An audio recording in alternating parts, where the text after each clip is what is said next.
welcome to another episode of The Flank. I'm joined by the one and only Christopher Duarte, aka Parasite. We got a world champ in the building. We got the executive producer, Mr. Benjay Nassim, the one and only. It's always a pleasure having you here, Ben. And we got a special guest in the building because the Slayer is nowhere to be found. We don't know what happened to Pat. I mean, he was down for the show. He said he was going to be here, but we haven't seen him. So, of course, we have the one and only JP, coach and analyst, Optic Texas. He's been making a lot of YouTube videos, content creator. I mean, this guy does it all.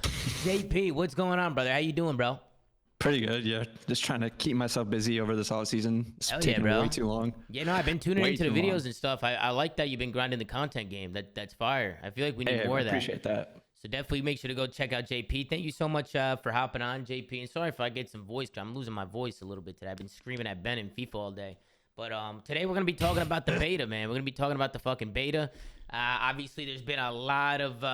there's been some good things. There's been some bad things. We're kind of going to go through it. We also got like community questions. I think Doug is going to be joining us halfway through. Doug Censor Martin. And then maybe even Pat will pull in as well. And anybody else who wants to hop in. But... first and foremost, how are you guys doing, man? Ben, how are you, bro? What's going on? So I was at Con Next last week. That was pretty fun. In LA for a couple days. How'd you go? Because I heard you rage quit out of Con Next. That's what the streets are saying. That's what the streets are saying. So the Con Next thing. So I'll explain. So we went. It was a good time. Met a lot of international people, which was awesome. Like a lot of people I didn't know from, like EMEA, from like Australia. Like it was a big international event, and people walk up to like all the NA guys, especially like me and MC, and we were talking a lot of COD stuff. The only thing about the event I didn't like, because it was a great setup, was that we at the end had to play like 2 hours of Warzone, and me and MC weren't really having like that great of a time playing Warzone, so I tried to ask them if we can kind of free play the last hour and play multiplayer, and they were like a little iffy about it. So we sent that feedback back to them, and that's why I think him and I got off about 30 or 40 minutes early, because we're like, okay, well, we're gonna go back to the hotel and just sort of vibe for a bit. But I had a really good time at the event. Shout out to Shanice and Rob Taylor. You were doing your thing, Ben. You were doing your thing. It was a great event. The setup was amazing. The venue was super cool. Had a great time. Would love to go back next year. And shout out to the influencer team for fucking killing it once again. Hell yeah, man. I'm glad. It was nice to see you there. Nice to see you playing. What about you, Chris? What you been up to? Grinding content. I actually just started uploading some YouTube videos and some TikToks finally, and I just kept on streaming. I grinded the hell out of the beta, and looking forward to doing that, this weekend as well. Nice, man. You made a TikTok. That's fire. Yeah, definitely fire. I fuck with that. Well, listen, thank you guys for joining up. And JP, I'll ask you. We already talked to you, but you've been good. You said you've been bored. Is that what you say? You've been bored as fuck. I'm just waiting for the season to start, man. This is like, I don't know. This is the longest off season we've had, right? This is the longest one. This is crazy. Like this is actually insane. I feel like now, like they can never ever do this again. I don't know how the scheduling is gonna look next year. I mean, Ben, I don't think you know what it's gonna look like either. I don't think they've. I don't think anyone knows. Yeah, I don't think anybody knows the schedule, but I mean, this off season was absolutely atrocious. Like it's actually crazy. But go ahead, Ben. I think the biggest, like, I don't mind that last season was December to June. Like that's fine, but I think they should have done a better job of filling the off season with like third-party tournaments, show matches, like content. Like there was a lot of opportunity for them, especially early in the fall. Because I can understand in August you don't want to do anything because people really just like aren't around. But especially during this like early fall period, like they could have done some studio stuff, some preview stuff, interviewed the new teams, done some content, and kind of propagated some stuff from the league side. And they just really haven't done anything. So I agree with you. It's been like pretty boring on that front. Yeah, I kind of want to just hop straight into it. Like I want to go right into the beta. I feel like that's what everybody wants us to talk about, and that's kind of what I want to talk about. Obviously, the beta released. We only got to play it on console so far. So I think the open beta comes out tomorrow? Or sorry, it's early access for certain people tomorrow and open for everybody on Saturday, correct? I think so, yeah. And I played on PC last week, so I can speak towards at least performance on that build when I played it. Because right now they got 3 maps in the game. They got Rust, Estate, and Favela. Honestly, they're fun maps to play. 4. You're missing Skid Row. Oh, and Skid Row. Yep, and Skid Row. Which I was going to say is probably the best one out of all of them, right? So I would probably say Skid Row is probably the best map out of... I mean, Rust is like Rust. I mean, that's obviously not gonna be competitive. Favela, no way, no way. Favela can be competitive at all, in my opinion. There's just way too much going on in that map. And then Estate is just way too big. I mean, the map is just massive. I just don't see that. State wasn't good in like 09 when that map came out. The problem is like I think the best like maps we have in that 09 pool just aren't in the beta, which is okay. Like, you know, they'll give us the experience they need to give in order to do whatever they're trying to do with this beta test. But yeah, it's kind of a weird like mix of maps. Maybe they tried to prioritize some bigger maps like Estate and Favela so they can do these big 8v8 lobbies. But we're not getting, I think, maps like to Royal Chords in your chat, like Terminal that we know are going to be 4v4 staples when we get into the season, you know, in a few months.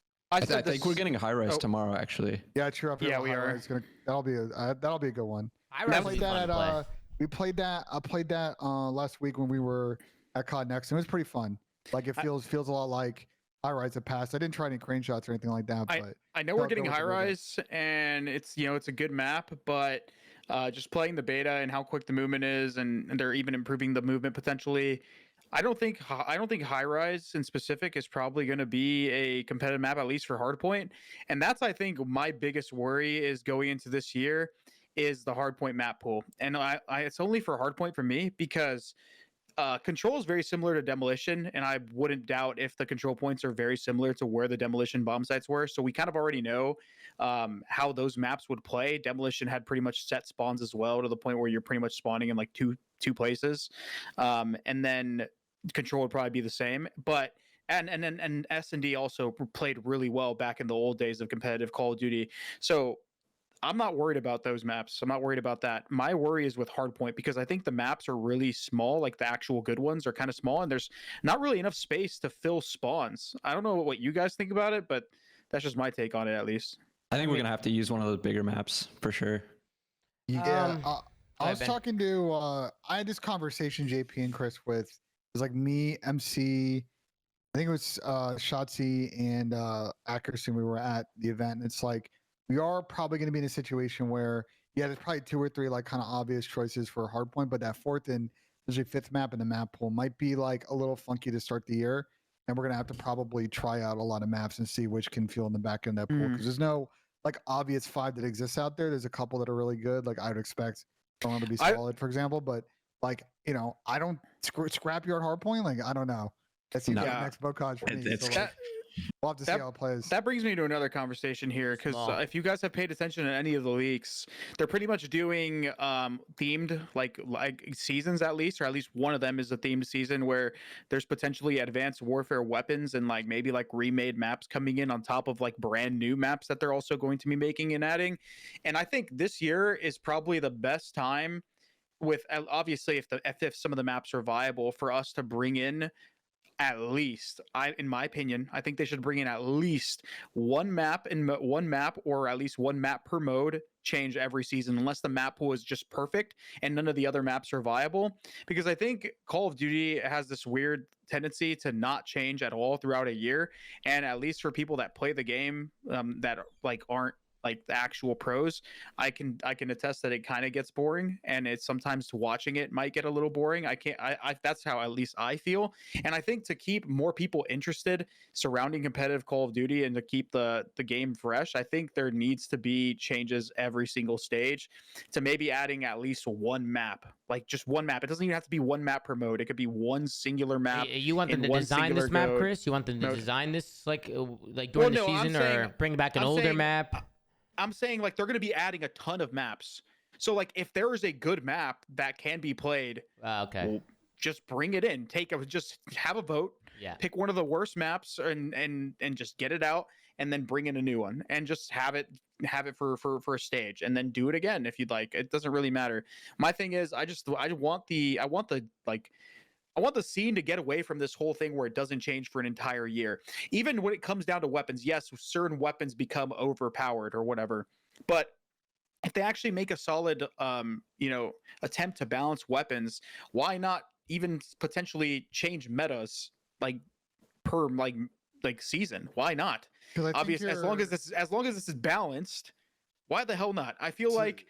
In my opinion, once we have it good, we shouldn't fucking touch it. You know what I mean? Like once it's actually good in a very high competitive game, I wouldn't want to touch it and make any changes to it. There's no structure. There's no structure, no committee that actually makes these fucking decisions. So the way this goes down, like for example, last year, is like it becomes a collective conversation with like player relations and the players on like considering, okay, well, if this map drops in the middle of a stage, we're not going to add a new map in the middle of the stage. People haven't tried it. If we're getting multiple maps and we want to replace, say, like the situation we had with Control last year with Fortress, well, people got to spend a week or so and try it out. So it's got to align at the end of a stage. We have enough time to do it. Like there's a lot of factors. There's not really like a good process right now on the CDL side to like follow a standard procedure now to actually do this. So it's a bit situational. This is another thing, but I will say this, Chris. I agree with your sentiment, though. I think the years, like AW is a great example of a year where they brought in a number of like really good quality maps that I think changed the dynamic of the meta at the end of the year, and they played somewhat differently than some of the maps. Like Compound Hardpoint's a good example of a map that like kind of played a little bit more like a traditional COD map and kind of changed the way that teams were sort of approaching vetoes at the end of the season. But yeah, my thing though is though with especially for the weapons, there's going to be obviously the Modern Warfare 2 weapons coming in with Modern Warfare 3, and a lot of people are going to be like, oh, you know, we don't want to see this gun again. Like at the same time, they are going to be completely new guns. They might look the same, but they have to change the way they interact with the game. Obviously, the visual recoil's gone for the most part. All the weapons, different. The time to kill is going to be different. There's going to be a ton of weapons this year. I don't want us to get to a point where we agree to use 2 weapons because there's going to be a ton and they're going to keep adding more. I think there needs to be a variety. I think as long as nothing in the game is to the point where every single player on the map is using it, we shouldn't be GAing weapons. Because if one thing is being used, that is OP. But that happened with M4 last year. Exactly. If there is multiple weapons being used on the map, then it's not overpowered. It's just a different meta. Something else becomes meta. Yes, I agree that it's nice that if we have something consistent, but like who cares? Like consistency, really? If it's not broken, why even like bother to change it? I think the pro scene in general and Call of Duty competitively needs to be like stop being scared of change. Yes, I do agree that they need to maybe for maps, things like that take time, but there's been plenty of time in between stages. Even last year where like and every single season for the most part released right at the end of a stage or right at the beginning, and there was definitely plenty of time where if maps were good, etc., people could like test the maps out. So at least weapon wise and maps wise, I'd like to see people actually try to implement new stuff into the game because it keeps people interested. I don't want it to get to that point again. This might be a hot take, but I would rather us not use any of the MW2 weapons if we could. Just to keep it fresh, you know. Yeah, we could keep it fresh. Yeah, I see. Nobody wants to see the same guns again. I get that point again. I get that point as well. But what I'm saying is, unless things are like overpowered, I don't really see a point in us, you know, GAing stuff at least. Yeah, I mean, I think at the end of the day, like nobody's actually gonna do that, JP. Like I feel like the pros are gonna use the best gun, and then fucking if it's overpowered, it'll just get GA'd, and then they'll use the next best gun. You know, like they'll just keep using the next best thing. But you know how it is, JP. I mean, you've been in the scene a long time. GAs, it's like not always the easiest thing to do. Yeah. And just like we were talking about the maps, like, dude, we're not even talking about like the fight for which map will actually get taken out. Cause like, you know, teams start scrimming and then teams start playing matches and it's like, oh, we're good at this map. Like we don't need to take it out, even though it might not be a bad map. And then there's this whole, you know, discussion like, oh, should we take it out? We do a whole vote. Like maybe the vote doesn't go through and then we're stuck with no new map, even though it might not be like a good map. Yeah. My whole thing is I hope like the developers, not the developers, but like CDL, the developers, etc., might get involved in that where it's like, okay, these are your maps. Like, are any of them viable? People are like, okay, yeah, this map is viable. Okay, cool. Now go vote. Whatever map gets the least amount of votes, just say it's out. Like it shouldn't be like a thing where certain people need to agree. Like if if they want to implement change and there's a possible change to be made, then make it happen. Keep the esport fresh. Obviously there's going to be times where maybe it might not be the best change or it might be the best change, but like it happens in other games. Obviously some of those life cycles are longer than just 1 year. I think they need to do more to keep the game fresh so that way there's just more longevity. All I'm saying is like the issue last season, yes, we had some bad maps, like Fortress, terrible map. But when it got time to make adjustments based on the maps available, and we can sit here and argue to the face that they should be pushing out more maps in season DLC, whatever, it gets back to this political problem that JP was alluding to. Like when we're making mid-season adjustments, people are going to make decisions based on what's best for their team. We were talking about S&D last year. and would maybe Fortress S&D go, it got very political because people were also, some teams were bad at Mercado and wanted Mercado to go, but some, you know what I mean? Like we have this lack of process and power when it comes to making collective decisions about the map pool. And I need to tip people like Spencer Peterson, Spinner, who does a lot of work to try and like do something within that like vacuum of situation to make things right. But it, at the moment, it's just sort of kind of always sort of comes down to the player and team politics. And I think a little bit less on developers, although I don't think they're always innocent in this situation. And I actually will say this, I think it's a good segue. Bro, can we talk about the communication we've gotten as part of this beta process from the developer side? Like a massive step up from last year? Sorry, I'm just texting Pat. Pat's on his way. He's joining up right now. All good. I mean, bro, we got a tweet midweek about, hey, here are the adjustments we're making in between the beta. Like, bro, the last year, the lack of, I think a really transparent PR process from IW was terrible for the scene. And I think that wall between us and them made it difficult. It seems like now Sledgehammer is willing to be a little bit more open. I think I saw a couple people on Twitter making a really good point. And I saw some graphics on it of the adjustments that they've made philosophically since Vanguard and the lessons that they properly have learned from the last game they made are really, really typical. So I want to give some credit to Sledge on that front. Yeah, I want to add to this though, Ben. So I agree with you, Ben. It's awesome to see that, right? Like it's awesome to see the developers actually, you know, making some changes because we don't see that a lot, right? Like developers seeing what the community is saying and then making hotfix changes right away. Like I think the battle rage thing was like the first thing that I was like, whoa, like did they just hotfix it? Like I remember I was playing and when they fixed it. And it happened so fast. I was. Well, you rage tweeted and they instantly fixed it. I'm not going to say that I did. But I don't know. I did rage tweet. I said that battle rage was making me rage, and I was going crazy. We were all losing it because it was just so cheese. A comedy clip of Sam, bro. Have you seen the yeah, I've seen the clip. I've seen the Sam clip. Maybe somebody can link it to me in chat or find it. But bro, it was actually really bad. They hotfixed it. But this is my thing. They can't just fix things now because it's a beta, and then when the full game comes out, they just completely just don't give a fuck. They don't care. Because that's just like my main concern. Like they seem hands-on now, but when the game drops, I want them to continue. It's just radio silence, right? Yeah, right. I don't want radio silence when the year starts. When the year starts and the full game is out, and spawns might need to be tweaked, or certain maps might need to be tweaked, or something here, anything. But there can be like a bomb site can be on a map in like a really bad spot or something, you know. And we want to move it to a spot. Like everything should be hot fixed like pretty quickly, you know, like within the week. Well, what we run into, and I think Ocha going over in your chat's making a good point. Unfortunately, with the release dates that Activision picks for the Call of Duty cycle, they run into the holidays in November and December. So they run into a lack of space for them to push massive title updates. They run into areas where people are just going to be off due to the holidays. So as a live service game, there's not bodies around to go and make these changes. And it's a problem because we're, you know, people watching this show, us are part of the hardcore fan base that are really passionate about these things. And we're not going to sit there and wait until January for it to get fixed. So it kind of sucks. Although I'm hoping that this year with Sledge, that they're going to be, again, on the back end, working with the pros if like, things need to get adjusted quickly. You know, rotations fucked up. Let's go and adjust a few things, move bomb sites, whatever, and get those changes rolled out quickly and not 2 months from now. But also, if there are big issues for casuals, they get it done pretty quickly within a week or so of the game coming out with a fix. There just needs to be a team in place for this type of stuff. Like if they're not going to go out of their way to get pros and stuff like that involved more in the development cycle, then they can't just be releasing these games and then having these big issues happen and nothing gets changed, especially when they're running a league like that is going to start essentially when they get back. So it's to a point where nothing gets fixed until right before the league is about to start, and practice up until that point is just completely fucked. I want to anchor us to reality here.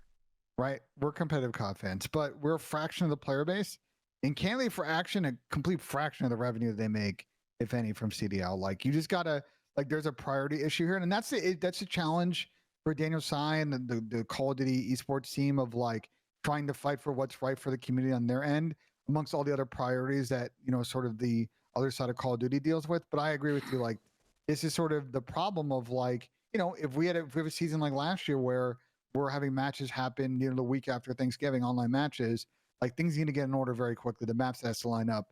Custom games have to work. The esports build has to work. there's any glitches with observers. The games don't take fucking forever to run. Those got to get fixed. Like there's a long checklist of things that they've got to get done in a few weeks. And to your point, Chris, they don't spend the 2 months before release flying Call of Duty pros out on a regular basis to test the game and figure out what needs to be fixed before release. And if they they don't listen to the pros, at least in the past. You know? I want to agree with you completely, but Call of Duty has obviously proven, and at this point, that they are pretty much using like every studio when it comes to making even one COD. Sure, there might be like a head development studio where they're making the majority of the decisions and the majority of the game, but they're using like thousands of developers when it comes to making these games. So there shouldn't be any excuses as to why certain things can't be, fixed, or there can't be essentially teams allocated to making sure that the CDL is heard and things that need to be changed when it comes down to the CDL are made in a quick fashion. I get it, but no, there's no excuse there. Hopefully things change, and maybe we get a perfect game right out the box. But I mean, it's just the intention, like you said. Like if they have the intention, if they want to do it, they'll do it. Like exactly. Treyarch does it. Mm-hmm. So well, let's talk about the positive. I think of the game, like movement, absolute plus from last year, right?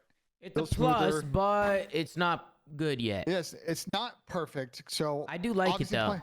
Playing on PC last week, it felt really smooth. There is a weird hitch and delay with the slide. Yeah, that's the weird. That's the biggest thing. Everyone at COD Next gave developers the same feedback on that, so I'm sure they're taking it back. And I believe they spoke to it, or at least alluded to it in the tweet they sent out this week, that they were looking into it. So it sounds like, from when I was talking to people who were at COD Next, when they had played the game in August, there was people that had gone out to San Francisco. They said that issue wasn't there, so clearly they tweaked something. They should like roll it back. But as far as like that package of movement, once they kind of fixed the minor issues, like it is night and day from last year as far as like what you can do on the map from that standpoint, and sort of the dynamicism that exists. And I think the gear also, and Chris, you probably agree, because I know you're big in theorycraft and stuff, and JP as well. Like I really like sort of this gear system to an extent at the moment. Obviously we got to play a little bit more, but it's definitely an improvement from last year as far as like how you would approach actually making your loadout. I do like it, but there's also still like some concerns with it. Obviously, also for those of you guys, because you guys have I told you guys that when the beta releases, I'm going to be testing like sound EQ. At least the way like that I have it rigged up, sound EQ against dead silence is like doesn't work at all. Sound EQ doesn't. Yeah, so dead silence is silent. Even if you use the sound conduction thing or whatever it's called, with sound EQ on top of Awareness 2.0, it's still silent. So Ninja 100% everything works. Chris, like even like grenades reloading, like random noises and clicks. I don't know about that stuff because it says to eliminate footsteps volume. So footstep volume is going to be silent, but everything else I don't think ever has been silent with dead silence. At least I could be wrong. But my thing is now the next part of the checklist here that I'm really hoping we can check off, especially when we all get to test this game now on PC, is that the footsteps in general are not insanely OP like without Ninja, because I don't want Ninja to be a crutch. There's a lot of really good boots in the game that are gonna introduce unique play styles. For example, just the ones that give you speed for rushing. Pads. People are saying that's getting GA'd. People are saying that's gonna go though. Like some of the pros are already saying that's getting GA'd. Like it probably will. It probably will, to be fair. Do you think it should though? Honestly, do you think the tactical pads should be GA'd? The boots? I mean, I think they're really broken, but like you're loud, but you're loud. But that's the thing, though. Yeah, you're loud, but at the same time, like, I don't know. I'm not sure. I think they're insanely OP though. But what I will say is there's also some that are lackluster. Stalker is fucking terrible. It's like a 10 or 15% boost. You don't even feel it. And then you like some of the gloves have like one effect. Like there's a glove that allows you to swap weapons faster. Nothing else. Yeah. That's like what? Like that's so fucking useless, right? Pretty useless. Like why didn't they just combine the gloves into fast hands? Where it's there reload quicker. They should all be integrating each other. My bad. There could be better combos for sure. Exactly. So it's good. It's definitely getting there, but it's not perfect. One last thing that I wanted to bring up before we talk about another one is, I don't know if you guys agree with this. I was actually listening to Hector's stream, Repulse, right before we started the flank, and he was talking about how potentially they're changing the movement in terms of like the slide cancel delay. He said he doesn't want to see it just the delay toned down. He wants it to be completely eliminated, and he wants them to set a precedent. a precedent with this change, because if they're just going to like slightly nerf the delay, it's pretty much like last year MW2, where it's like, oh, we made such minor changes that don't actually impact anything. They need to show that they're listening to us and just fix these issues outright. When I talked to him, because he had played the game in August, like he had said there was no delay on that build. I don't know if anyone else here was a part of the I heard that as well. I heard that there was also a no delay in the older build so that it they exists played in the game, and they made a change, and like I agree with Hector. They should I 100% agree with Chris. They should roll it back and to your point, not touch it at that point. Like that, I can tell you for a 1,000% certainty that every person at COD Next that had feedback about the slide also did the exact same thing. So they should listen to that feedback, because I think everybody would enjoy that lack of delay. It's going to make for more smoother and fair gameplay. It's going to add more skill gap when you actually pulled it off, and you can, get yourself an advantage in the gunfight.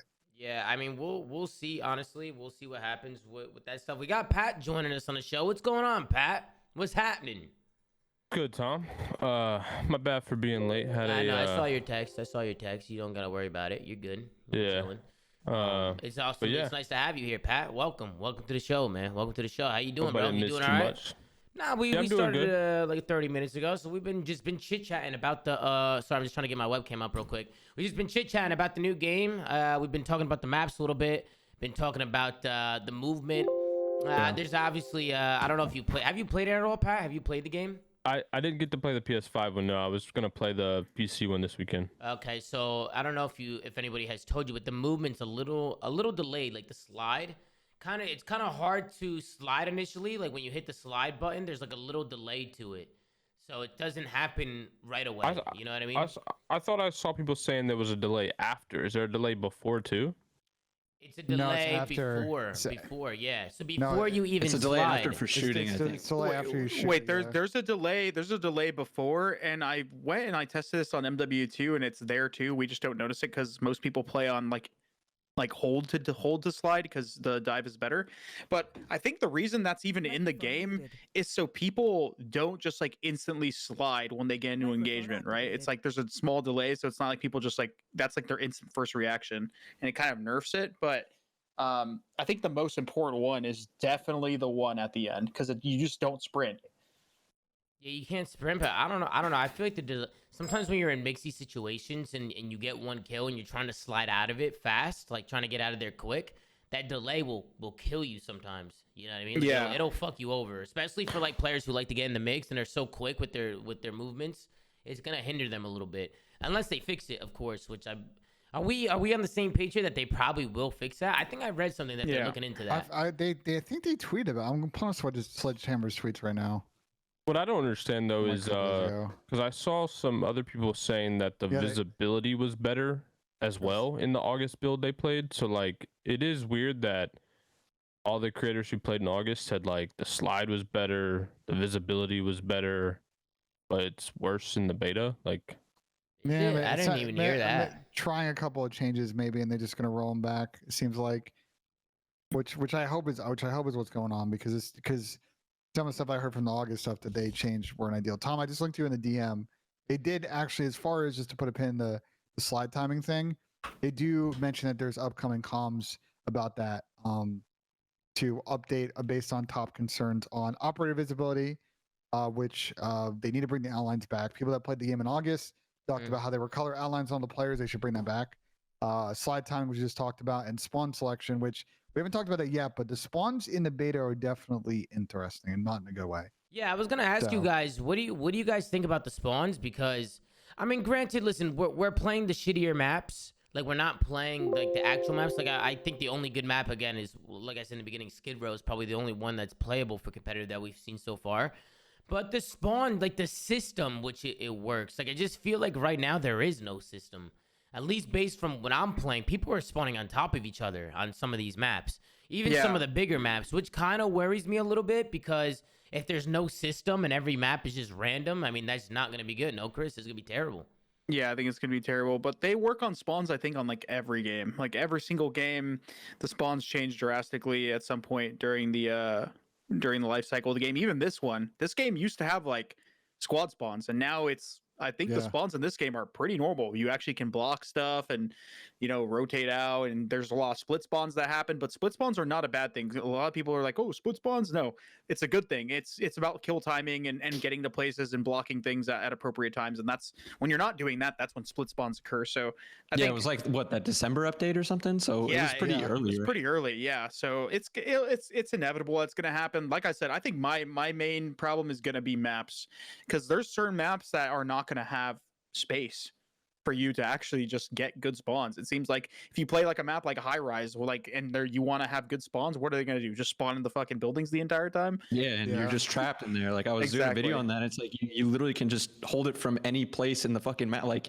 you go top heli, you go any of those lanes, you literally just hold them in a trap every time. And that's what I'm saying. It's like, at least for hardpoint, people are like so excited to see scrapyard and high rise and all these maps return. I'm like, bro, we're probably going to use like maybe terminal.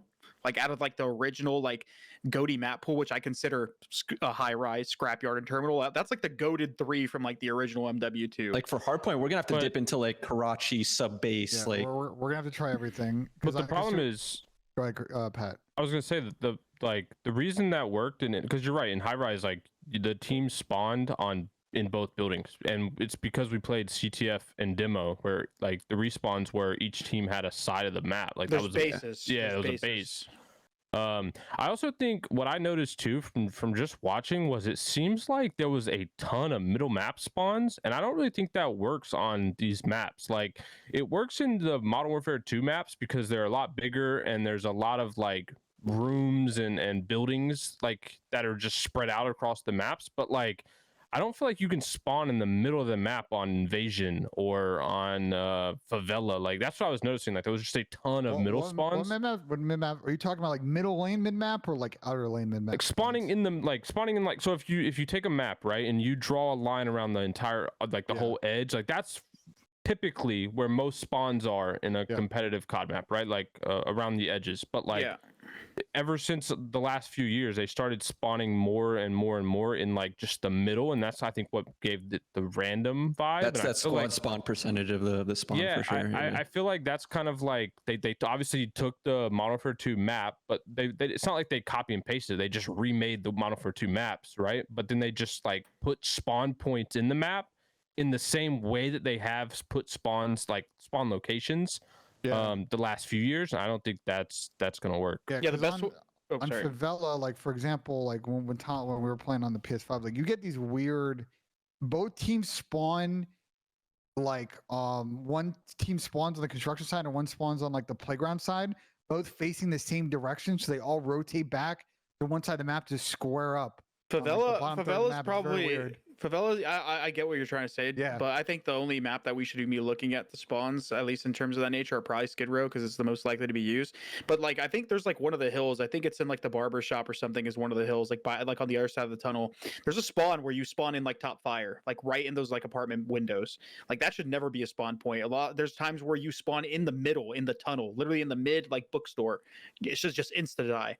Obviously 6v6 like caters to that chaos, but it's so similar to, imagine it being like imagine it being P4 on like Fortress, and you're spawning in like bottom art or like in outside dub windows. Like those spawns just never should exist, and they do right now. So I mean, think Skid Rows can work? I don't think Skid Row can work. I think Skid Row is probably one of the closest only map ones. in the beta that has work.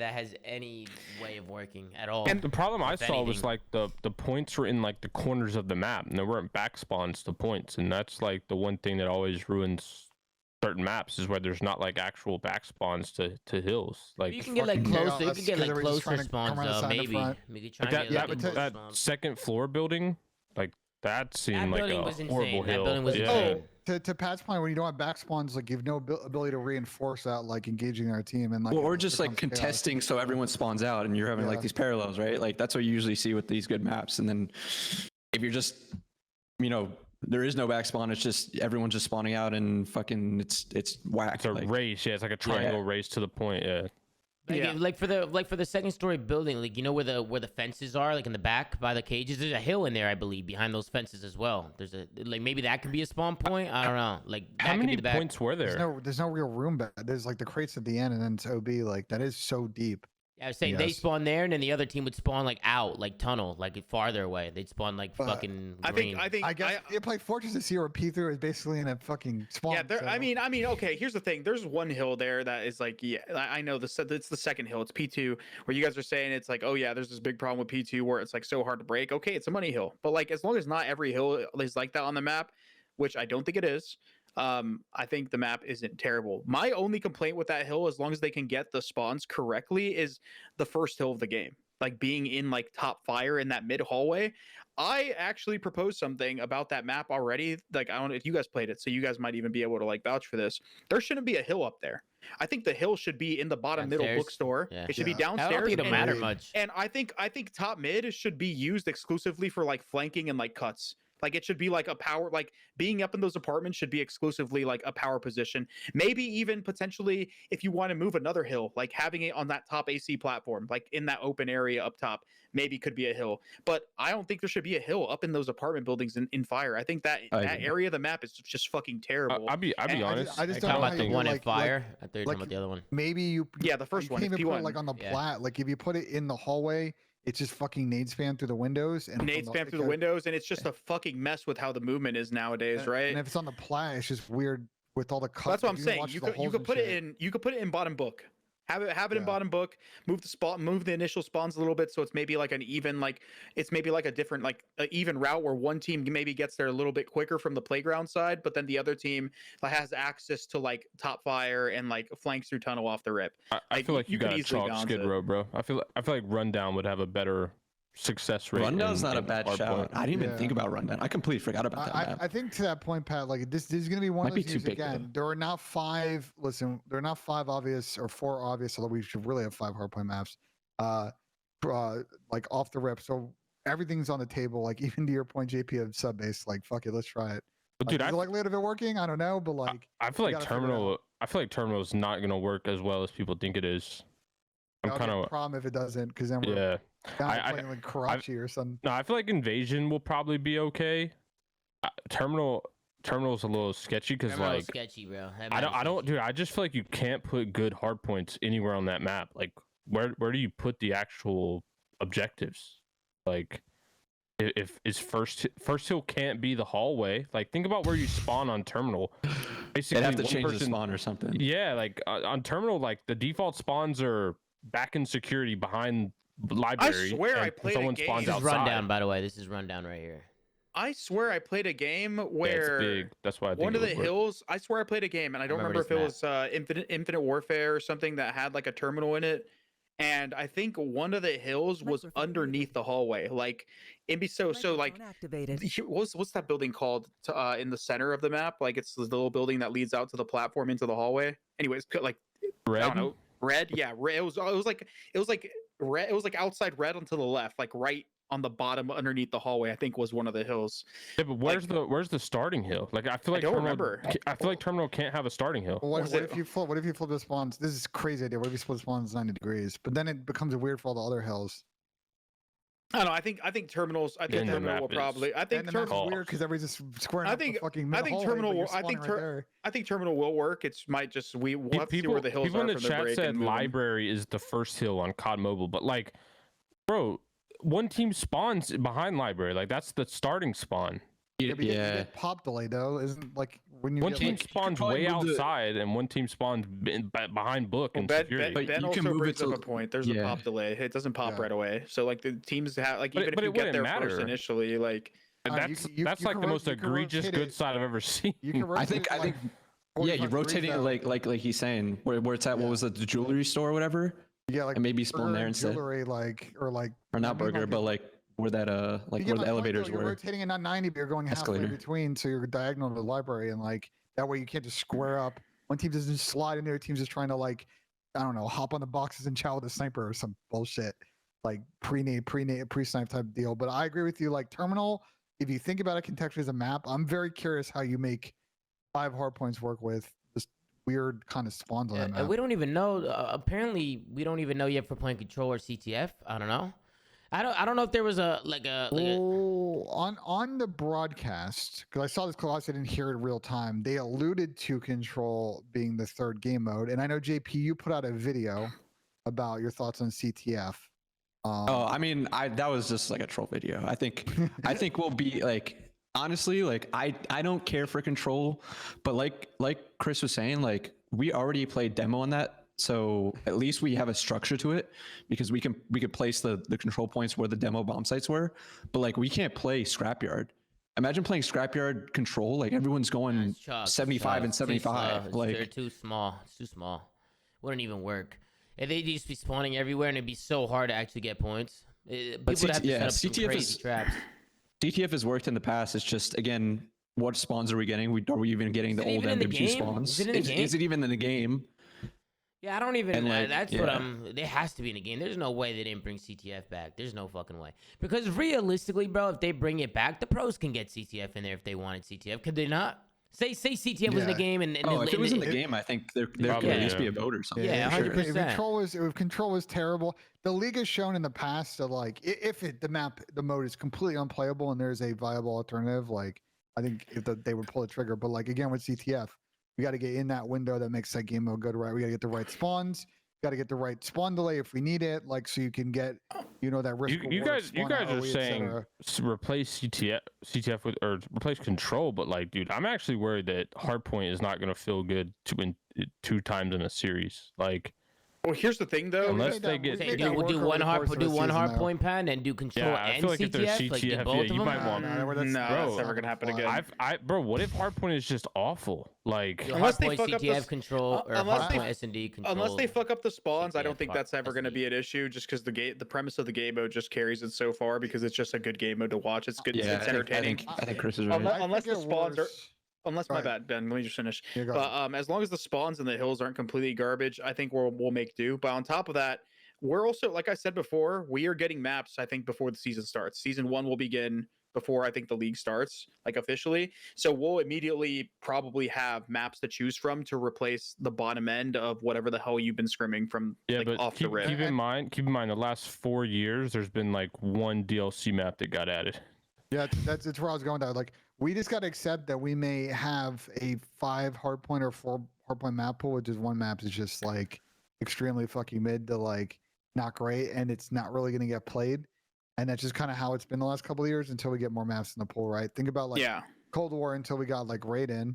Like, it was iffy too in the beginning of the year. That's just how it's been. And again, there's going to be a lot of unfortunate burden put on the pros and teams to in the first couple of weeks of this game once it's playable. Yeah. Like, someone in chat just listed 3 maps and 2 of them are remakes. And as matches, but that's the thing that's that I was not a new say. map. Wait, but that's what I was gonna say. So there's a rumor that like seasons this year are themed around like other Call of Duty games. So there's a way where we potentially get maps from other CODs that potentially work because they're doing remakes, but they're also doing like new maps. So we're gonna get like every season we're gonna get a decent chunk of maps, and some of them might be remakes. So there might be some good ones in there. So who knows? We definitely got to put some new maps in there. Some of them are good. We're in for a good year for search though, I think though. Oh yeah, search this year will be good. The search will be like super exciting, especially with these maps. And this year will probably be the best control that we'll have if we play control. If we are forced to play control, because like I said, we already know, where control points should be. It's literally demolition. And I don't think people should be scared of a game mode where you can spawn trap. I don't think we should be scared to play maps with spawn traps. Yeah, don't I think you should be. I think The- you don't get put in a trap. Don't get fucked. This Like, isn't- and on top of that, sorry, my bad. We already have a better time to kill. We have movement. You can break out of spawn traps. Yeah. You have tools to get out of irons, unlike last year. So I don't think we should be scared of it. Something, because you guys are talking about S&D, I feel like the one thing that should probably, I'm going to make like a preemptive call, is I feel like snipers are going to reign supreme in S&D because of these maps. Like, think about invasion. Like bro, we were talking about this past. Yeah, we didn't snipe back in the day. But like, dude, some of these maps with snipers are going to literally dominate. Like, you can basically see bomb sites from spawn. Back in the day, we actually had working smoke grenades, and I'm really hoping that if we get to a point, we can actually use smoke grenades in search and destroy, because sniping without them nowadays is getting really old, and they buffed the fuck out of snipers. I mean, They're obviously, really good. I think the sniper There will we probably. go. I think the sniper that's in the beta is going to get GA'd. It's got 25 fucking bullets. It aims at the lightning speed and it one shots. Care about the AK looking Or one? it's gonna get nerfed. Either way. It even hip fire. You put a laser on it, you can like up close. You can That's actually hit wild. like Yeah, no scopes pretty easily with it, which is That kind of thing's either crazy. gonna get If you try with tax stance, dude, it's comedy. That thing's either getting GA'd or nerfed regardless, but like I agree with you, Pat, that snipers are going to be absurd. I think if this is a year where we have a developer that is going to listen, we will probably get smokes fixed, because I don't think they're so dead set on like realism and the particle effects and all that stuff. I think if we because even Cold War tried its best to like make a smoke that worked. They made it like super opaque. And we didn't use, obviously it was towards the end of the year, but like I'm really hoping that we can get it fixed. If we do have a working smoke grenade, it needs to have a smaller, like it needs to have a smaller time. Like it can't be up for fucking 20 seconds like it is in the new ones, and it can't be one wayed. Otherwise, we're gonna be like snipers and S&D are gonna be They'll fucking just broken. be G8 if anything. They'll just be G8. Yeah, but again, I don't think the community likes when snipers are GA'd. No, they in such a don't. short It way. depends how cheese they actually yeah. are. Depends how cheese I they would actually are. say like Yeah. maybe the extent we should go to it is like if it is to Pat's problem of like we're just gonna hold angles, it might be a we have to limit one. Bro, on sniper per team Karachi, you situation. can sit It on already top is and one spawn sniper and is stare very down small. at the But whole I'm bomb saying that cross. that's, like, the level Invasion, we you gotta can get to. Invasion, you can see the Can't really back up the entire. sniper. Invasion is basically like a worse version of Octane, like S&D. Like you essentially can spawn, jump on a box, and hold the entire cross to like whether they're going A and B. Like But to the flip side of that, teams on offense that can figure out some way to get the bomb down in those situations. If teams are like stacking, removing a player, and then it's 3 left and one's a sniper, you're in a fucking advantage. Yeah, Like, yeah. it's going to put a little bit of a gap on. Like I know Austin's in the chat. He's a fucking S&D theory crop wizard. People that come up with really good creative offensive strategies and force an defensive counter it, you S&D, can counter it. an S&D what? Just A G-Read looking craft at it- wizard? just This looking at it- this guy was an easy read. Just looking at early, I think smokes are going to have to get used, at least in S&D. I really I hope just they're said that not one fucking out. broken. But on top of that, Pat, I know you're looking at things from like the old perspective, but we also have slide canceling and stuff like that. So there are tools to kind of cross these gaps like a little bit safer and not be as like exposed. But I think smokes will probably have to be used in this game, because I'm on the same wavelength as you, Pat. Like some of these spots are going to be fucking OP. Let's imagine we play high rise right off the rip. Like, dude, people are getting a fucking collateral right through the window every round. Bro, like, look, I love terminal, but bro, A-bomb is in B-bomb is in the plane. Inside the plane is like, horrible, bro. Plane. Bro, like it sucked in 2009. Like, I mean, there's great clips of people clutching, but like to your point, Pat, yeah, I think we're gonna need some more utility to make these maps work. Wait, there's also the bomb on the T, like the top of the escalators. Like people are just gonna be fucking snaking the living shit out of the escalators. yeah, snaking that's another would be thing. good. Dude, the snake- when wait, you the factor in snaking- snaking's gonna be an issue. What do you guys? There's a lot of walls that you can snake on these maps. So I'm telling you now, like, Yep. okay, it was playable in other Call of Duties, right? With how like cluttered the maps were and how much more cover and like little like flank routes and corners, blah blah. But the way some of these maps are open, we're gonna probably have to use a smoke this year in search. The biggest problem with snaking, like when we talk about these maps, is in Modern Warfare 2, like the OG Modern Warfare 2, there was no tack or flak. Like you could be seen snaking, and then you just get hit with the stun nade combo. Now we Like got trophies. nowadays you got trophies and tack and flak. Like Yeah, you can it's just tough. you can just snake forever. It's Like Embassy top AC every here's hill. the issue. So in this beta, Tom, you probably know this. Like in the beta in this game, it's you can't like really snake and shoot, but you can snake and get info. To Chris's point, like people are just gonna sit there get info. You're trolling, man. You're trolling. bro, Matt, bro, like you can snake and shoot. bro, But not to the extent I'm thinking of the about last game, Scrapyard, not- bro. no, that's the extent you do last year. You could still fucking finesse with Ta- the snaking listen, for I'm sure. calling it. Yeah, I'm but calling it's- it but out. it's- Snaking white wall definite is delay gonna from be last year. insane, Snaking white wall. bro. Definitely. Like white wall was insane in 2009, and you couldn't have flak or tack. Like you just had to shoot them before they naded you. Like I'm calling Yeah. it now. As This much as year's everyone, crazy. likes to slide cancel with what is it called, tack pads, that's just gonna get GA'd. Why? Because not only does it have an insane fucking slide where you can also shoot the whole way through, like you're basically not punished for slide canceling at all to any degree. It literally makes your stance faster, so that means you can snake faster. Those pads are fucking Yeah, OP. those They're gonna- pads I are think they're gone. gonna. I think they are pads going gonna to be restrict it. fucking GA'd immediately, bro. I think like bro, you can That slide is so fucking deep in how fast you can ADS. I think it's gonna be gone.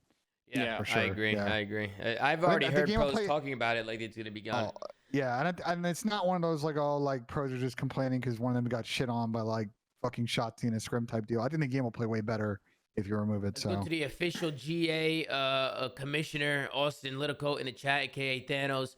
Will you be GAing tactical pads? Yes or no? We'll see if he gets back to us. We'll see if he gets back to us here. What he says there. But we got a few clips coming in. We got a couple clips.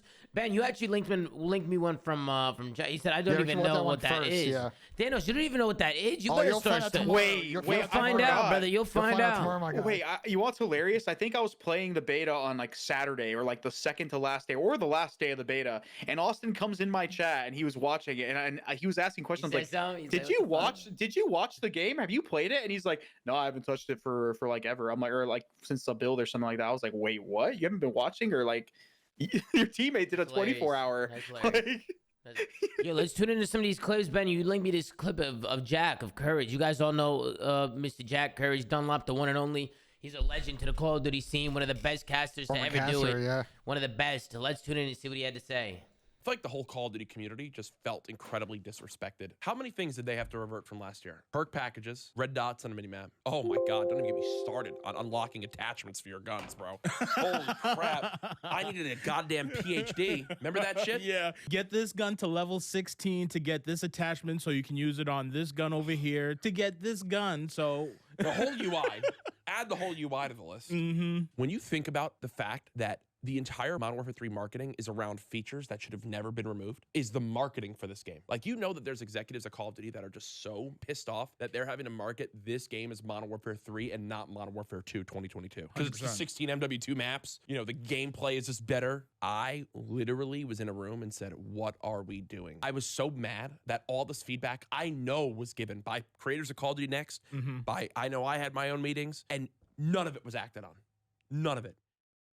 And that's Jack, man. I mean, what do you think? What do you think about what Jack had to say? I don't think he's wrong. I think he's spitting. Well, the marketing piece is, I think every person who's watching this live and will be watching on YouTube agrees that last year the developer on Infinity Ward made some stupid decisions. They stuck to their guns about their stupid decisions. And because of that, they created this marketing opportunity for Call of Duty to be like, we're bringing us back to the basics of Call of Duty. We're bringing back red dots. And it's like, well, now we're in a world where red dots is a marketing vehicle. So I agree. Listen, with Jack on that. I made the tweet. I made the tweet on October 5th. Sums this up, Tom, if you want to pull that up. October 5th? Yeah, I don't tweet too much. I'm gonna keep it real. The way that Call of Duty is structured nowadays is every single developer has a hand in terms of development of every Call of Duty game. IW from this point forward should only be responsible for campaigns and the way the game looks. Everything else should be left up to every other studio, because they've shown now 2 years in a row that they've made a game that they do not care about the community and what they have to say in terms of like criticisms.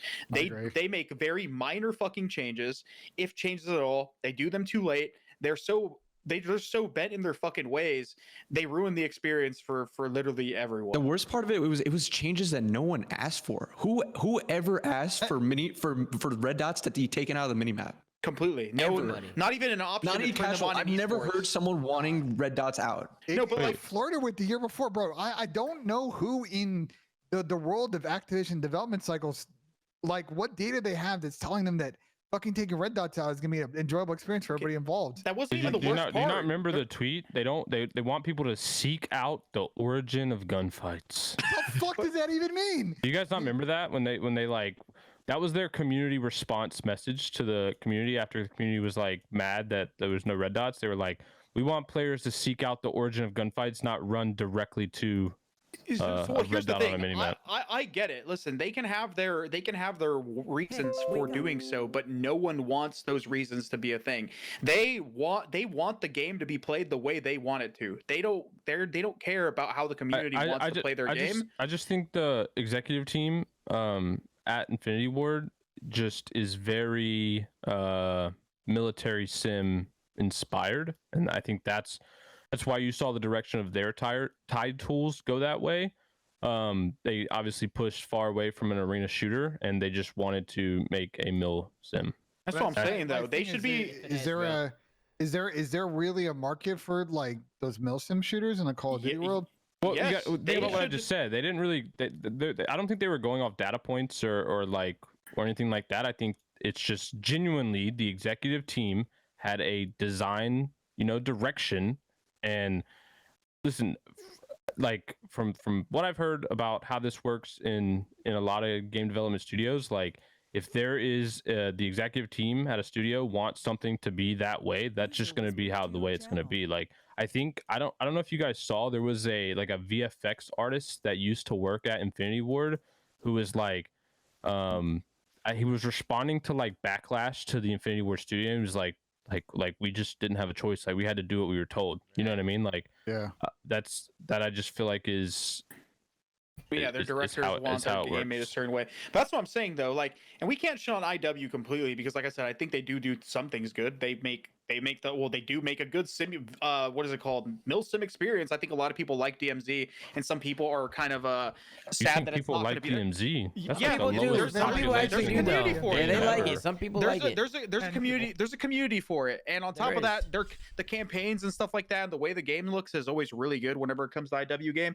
So, like I said, they need to be purely responsible for stuff like that. If they want to continue on DMZ in the future for other games, let them have it. They want to do campaigns, they want to do the way the game looks, let them have it. But the fact that they've shown time and time again that they want the game to be played their way is just fucking criminal to the Call of Duty community. That it's so bad that this year or the last year they took away red dots. Sure, we already knew that was going to happen, but they didn't even give us the fucking option to use it in esports. It wasn't even the options. It was in every other COD as an option, even if they removed it in the public playlist. Yeah. How fucked up is that? We got Dude, a even the spec- footstep Go ahead, Jimmy. audio. All you would have to do is mute footstep or just complete footstep audio like as a setting in the game. Yeah. Pat, how easy would that be? That's just like a tuning Very thing. easy. Yeah. Pat would know, as he is working in the developer office for X Defiant. We'll get to X Defiant. We'll get there, Pat. We'll get there.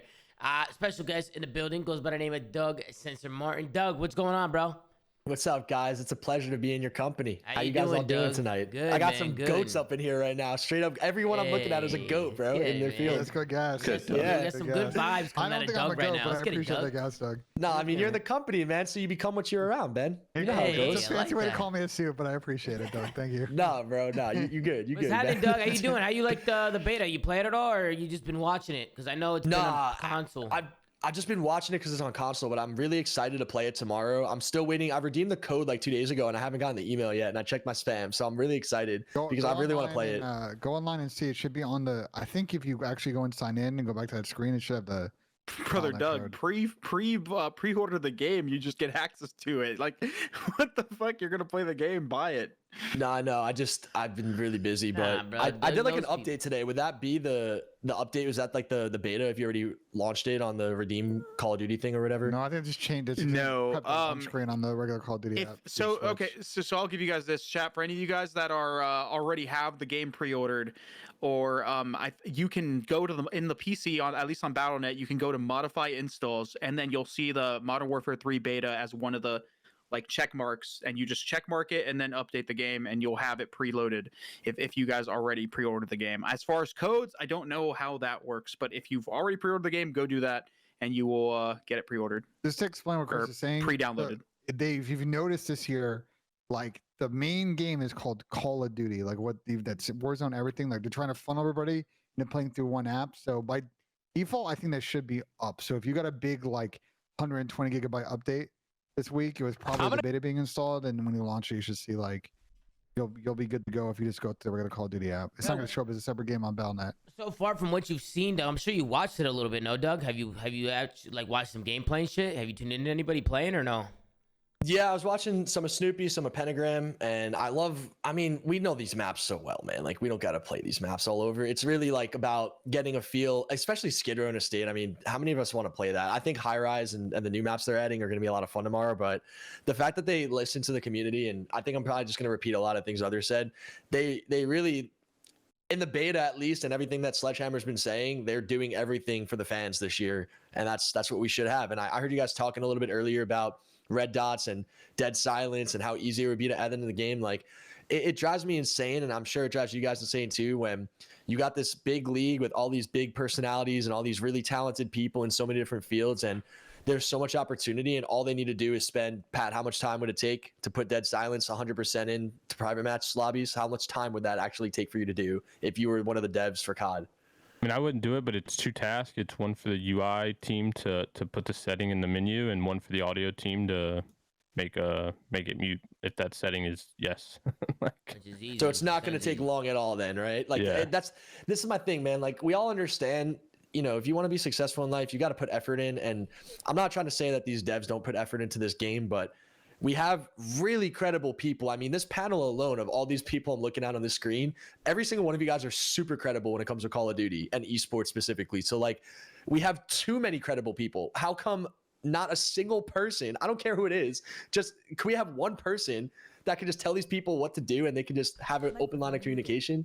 You know, like, come on, man. We have so much potential with our esport to make this thing amazing. I mean, there's been sitting here every year wondering the same thing. The problem is that it's a roulette wheel, right? Like we've had developers in the past, Treyarch and Sledge especially, that depending on the year and the personnel, like they're really willing to create that talent, that like pipeline of communication. But to your point, like there have been years where the developers are, you know, not going to talk to people and be able to work through that stuff, or you're going to have to go through hoops and talk to 2 or 3 different people, middlemen. And this is not like a path to efficiency. It's not a path to getting things fixed in 2 weeks. It's a path to getting stuff fixed in 2 months. And unfortunately, in the world that we all live in, that's an eternity. So there's also been like a perpetual rotating door of developers like every year. Like not only are like we switching studios, I swear to God, every time they show a new person on COD Next or any of the like developer live streams, I'm seeing a new face. I have to follow somebody new every single year. So maybe some years there's people that are going to be more prone to listening, you know, being hired at some of these studios as opposed to others. So we never know. We never know. We need Dr. Disrespect back in there designing maps and shit, bro. I think that ship sailed, Tom. I know. I saw him talking about it one of these days. I forgot where I saw it, but yeah, he's got a lot of. I mean, he was on the inside too, but it seems like there's obviously some bad blood there. Go ahead, Pat. For a lot of reasons. Oh no, I was just gonna say one of our like, cause you're talking about new people at the COD Next. One of our old senior producers was on the COD Next stream. She's the development director now at Sledgehammer. Yeah. That's fire. Sledgehammer was doing a lot of recruiting this past year and a half. Is the sentiment in this situation is just kind of the turnover that exists within the games industry, like because of the taxing nature of these development cycles, like people move on from different studios, different jobs, they move up and down, etc.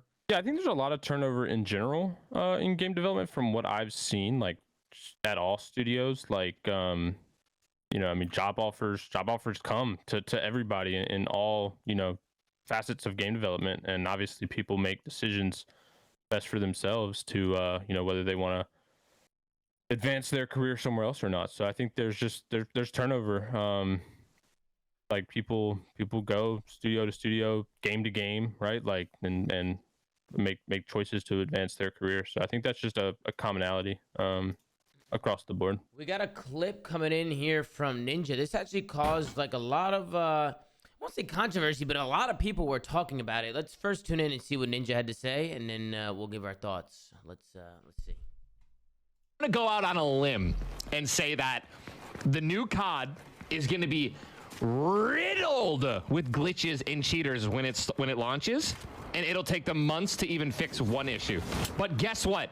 The gunplay is still gonna be good, and people are gonna be jizzing over the mobility that you disgusting, mentally abused like players are gonna fall for it, and you're gonna keep playing it and be like, dude, they just gotta fix 1 or 2 of these glitches, man. And then they're gonna come up with some more Attack on Titan skins. You guys are gonna cream your pants over those, keep playing the game. 8 months are gonna go by, viewership is gonna be dead. You guys are gonna be sitting here playing any other game under the sun, right? Because and hold on, I'm not done. Right? And then guess what, dude? The trailer's coming out for the next one. Bro, this is it, dude. I'm telling you. Have you seen the trailer? Like, did I miss anything, chat? No. That's pretty much it. Yeah, then you got Cloaksy, you got Dennis in the background just giving his 2 cents. Can we, But, can we talk about the irony, Tom, that he's talking about the Attack on Titan skins while he's playing Fortnite? Fortnite, and that's like, yeah, I saw some like King people of the saying collab that. skins. But he's not wrong though, Ben. He's not wrong at all. He's definitely not wrong. He's He's right. definitely not wrong. Ninja's hilarious. He's a funny guy, but I mean, he's not wrong. I think the only difference that we've seen so far this year is because he said, look, the developers never change anything and this and that.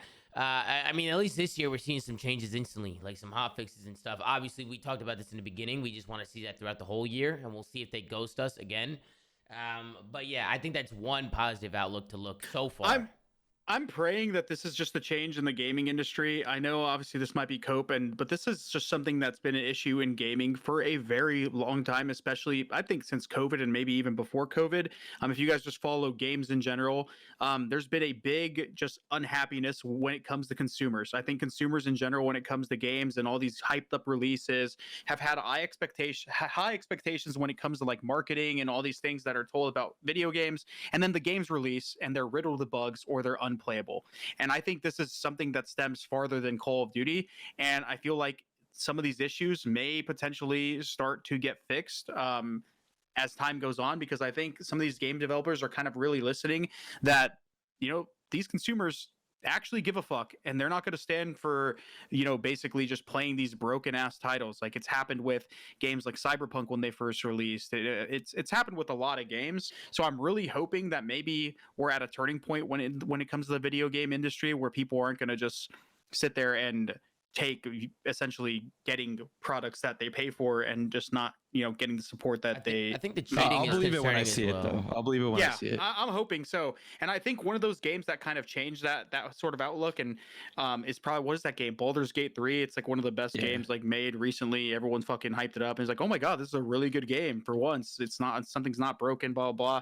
And I think some developers are looking at that and are like, wow, okay, so we can make better products. Hopefully, maybe I'm just coping, but hopefully it goes further than just normal games. The cheating worries me. Like, we need a good anti-cheat. I mean, that's something we're already seeing in a beta. There's people cheating in the beta now, live. I've seen clips of it already. Crazy. Isn't that crazy? Isn't that Chris put a tweet out today. Yeah, the cheat provider that is providing. No, they're selling. They're like free. They're like, this is a test run for the beta. It's free. Like they're giving their cheats away for free this weekend. I think that's going to be the next step. Listen, as if Call of Duty is actually trying to fix its issues, listening to the community, doing all these things, if everything is getting fixed that we want to, sorry, my bad.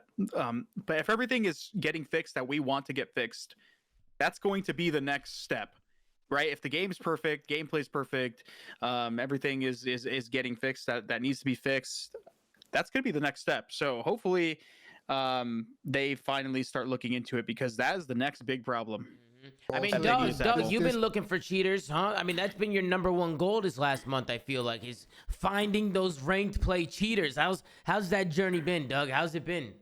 It's been awesome to just put them all in their place and just kind of like vent and like get it all off your chest, man. When you play against people like Jimbo that take opportunities away from you, and then you see like infinite amounts of them spawning in a rank play daily, it's like, fuck off, man. I'm not doing this again and again and again. Oh wait, yes I am. I'm gonna do this every single day because it's fun as hell. It's like a battery. It just keeps on charging itself up. I can't get enough of it. And you know what? If there's gonna be some more cheaters in the beta tomorrow, there's gonna be more people to have an opportunity to be put in their place. Doug, I think you might need to start catching some cheaters live in the beta, bro, because they're already out there. But go ahead, Ben. Go ahead. But there's two things. I think on the PlayStation beta issue front, like, it definitely is on Sony to do a better job of detecting hardware alterations, firmware alterations on like the system level, to prevent those people from being able to actually like queue anyway.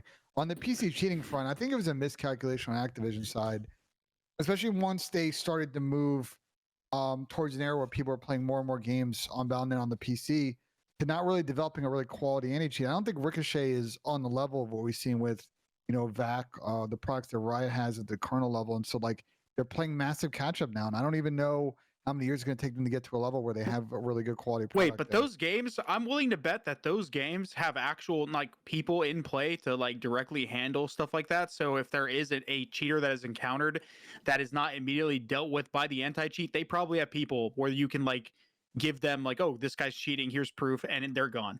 In Call of Duty, in COD. What are you talking about?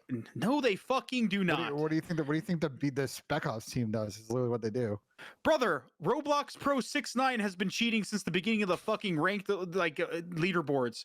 That is fucking bullshit. As someone that has literally been told the same thing, where I've submitted multiple cheaters, Doug, I'm sure, has done the same thing. You've encountered these people that have been cheating literally since the game has dropped and nothing has been done. I vouched for Chris on this. I definitely followed up with what you did, Chris, for weeks on end, and I was not getting responses. So Ben, that is they got to make the process better, but to say there's not a team that exists, a team exists. It doesn't fucking exist. It doesn't fucking exist. Otherwise, it wouldn't take this many months.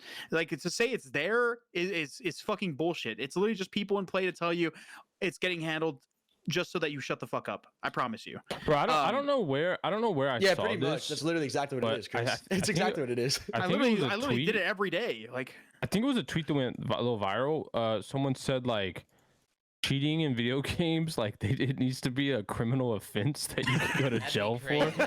Bro, low key, bro. We're getting the DOJ now. Bro. Wait, why though? Pat, explain that. Cheaters. Wait. Pause. Add on to that, Pat. Why? Merrick Garland's about to fucking file indictments. Like, what's going on here? Yo, imagine someone cheats online and then a fucking someone with a arrest warrant shows up at your house. Like, yeah, we got you, bro. Fucking Like, FBI pulls up. They'll never do it again. They'll never do it again. The only way that something like that will ever happen is if basically players, like normal players, are like forced to like sign something when they're like before they play their game online. Which, shit, it might end up at some point getting to that point. But I know for a fact in Korea, this is actual fact because I played a Korean MMO.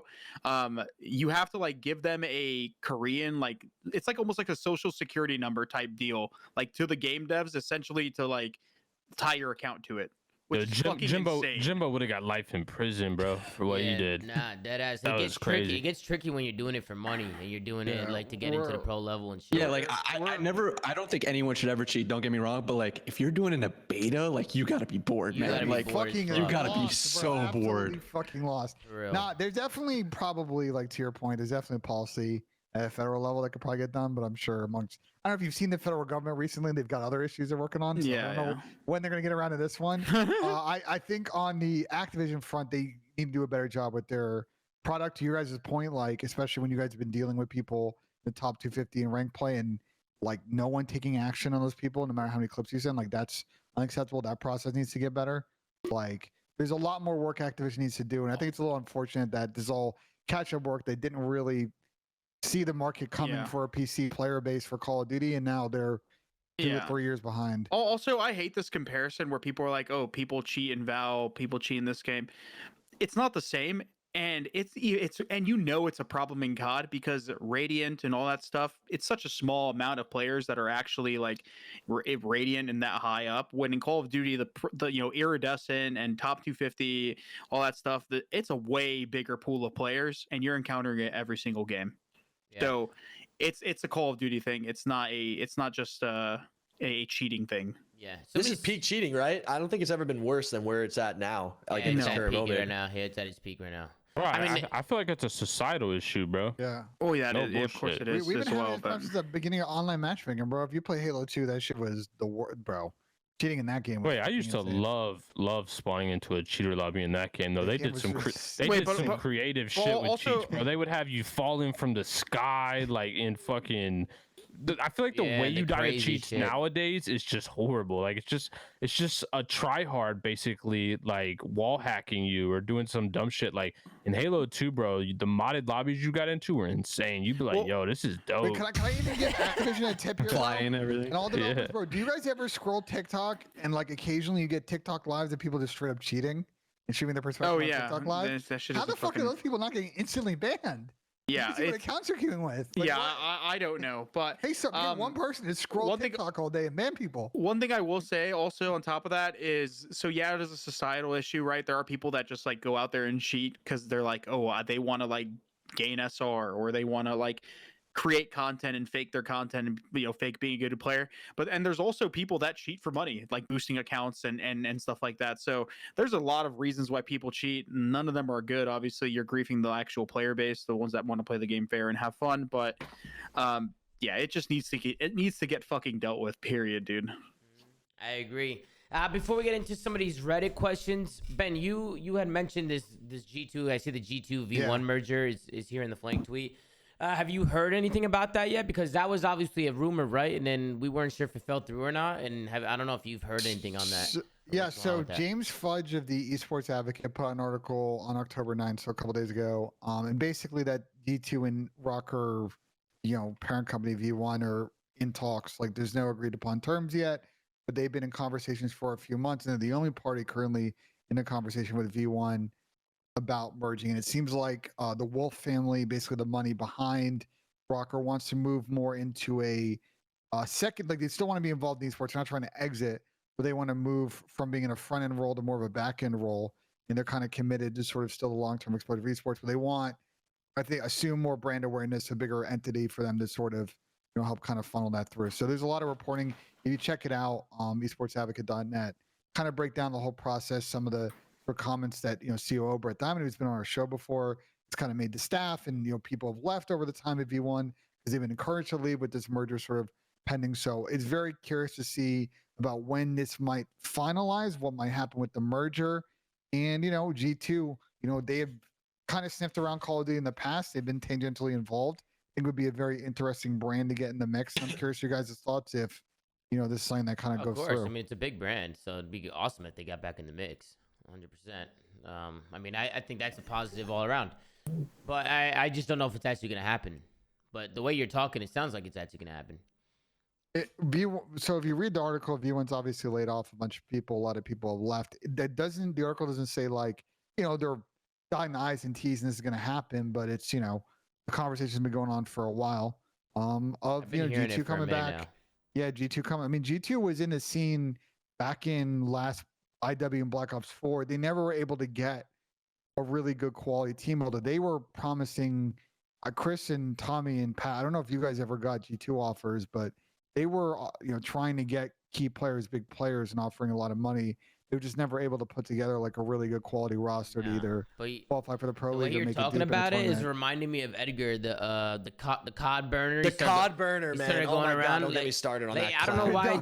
Don't get done. I looked at that guy's soul and I said, "You're a bitch, man." I looked at his soul and I'm like, "You're such a bitch." And he's like, "Oh." Listen, if you guys have not checked out Doug's YouTube video on the cod burner, I highly recommend. Probably one of my favorite COD videos that's fucking out there the last like 5 or 6 years. He was going around offering a lot of money. That means a lot coming from you, Ben. I put a lot of work into that video, man. Yeah, because just like you, a lot of us were kind of involved with elements of that saga. That was a fun time in COD. But to move on, I think what definitely one to watch is Rocker. I think Ben paid him off. I think Ben paid off the COD burner. I think Ben's the COD burner. Tom, no way. I think so. Ben's been sketch ever since. He's been sketch since day one. All I'm gonna say is we had that fucking TeamSpeak call. Pat, you were there too.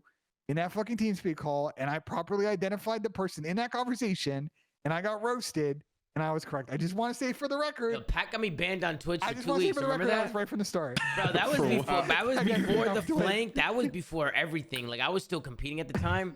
And I remember that. And me and Pat, I don't remember who we were on stream with, but me and you were trying to figure out who the COD burner is. We had like a whole it was like nameless and shit. We're investigating. There's been a development. Him, right? Development shit came from. Yeah, and then I think Pat was like set an address or something, and I got. It was just like a witch hunting thing that you got banned for. I got banned for 2 weeks. I lost full. We got an IP and we talked about where it was from. So yeah, bro. Yeah, Twitch was not just straight doxing people on Pat was stream. on his bullshit for sure. Pat was doing good detective work.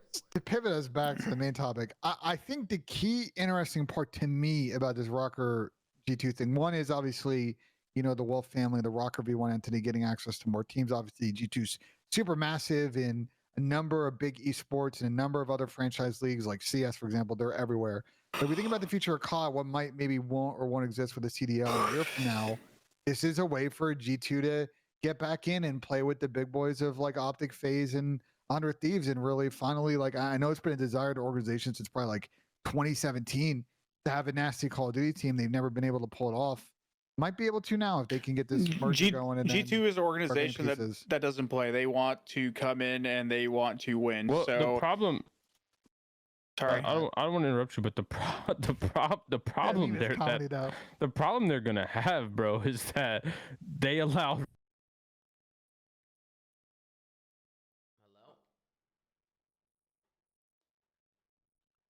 alongside those like Titans, but they allowed the Minnesota Rocker beforehand to make the team. Yeah, did you guys just lose audio for Yeah, a second? I did for a second. Yeah. Pat cut out. Oh, I But cut out. So I think I was Pat just the- saying that the Rocker team is ass, and that's a problem for G2. Okay. Yeah, I but thought, I thought I was like. But my it's shit a was it's a going out. longer term play. Yeah, though. they're just getting in, so it's Yeah. like, you know what I mean, like it's like Boston, right? Boston just, you know, put their, you know, they touched down like what 2 years ago, and you know they're trying to obviously make moves this year, and they got their team announced, and they obviously got some potential winners in there. They got the winningest CDL player on their team, so obviously, you know, there's room for these people to try and incentivize good players to join in the future. So it's just better. It's better competition, right? We don't want another team like, you know, a bottom of the barrel team that isn't gonna like try to go out of their way to sign, you know, better players. It's better for the scene if they join. Listen, I'm giving them a freebie strategy right now. I shouldn't be doing this, but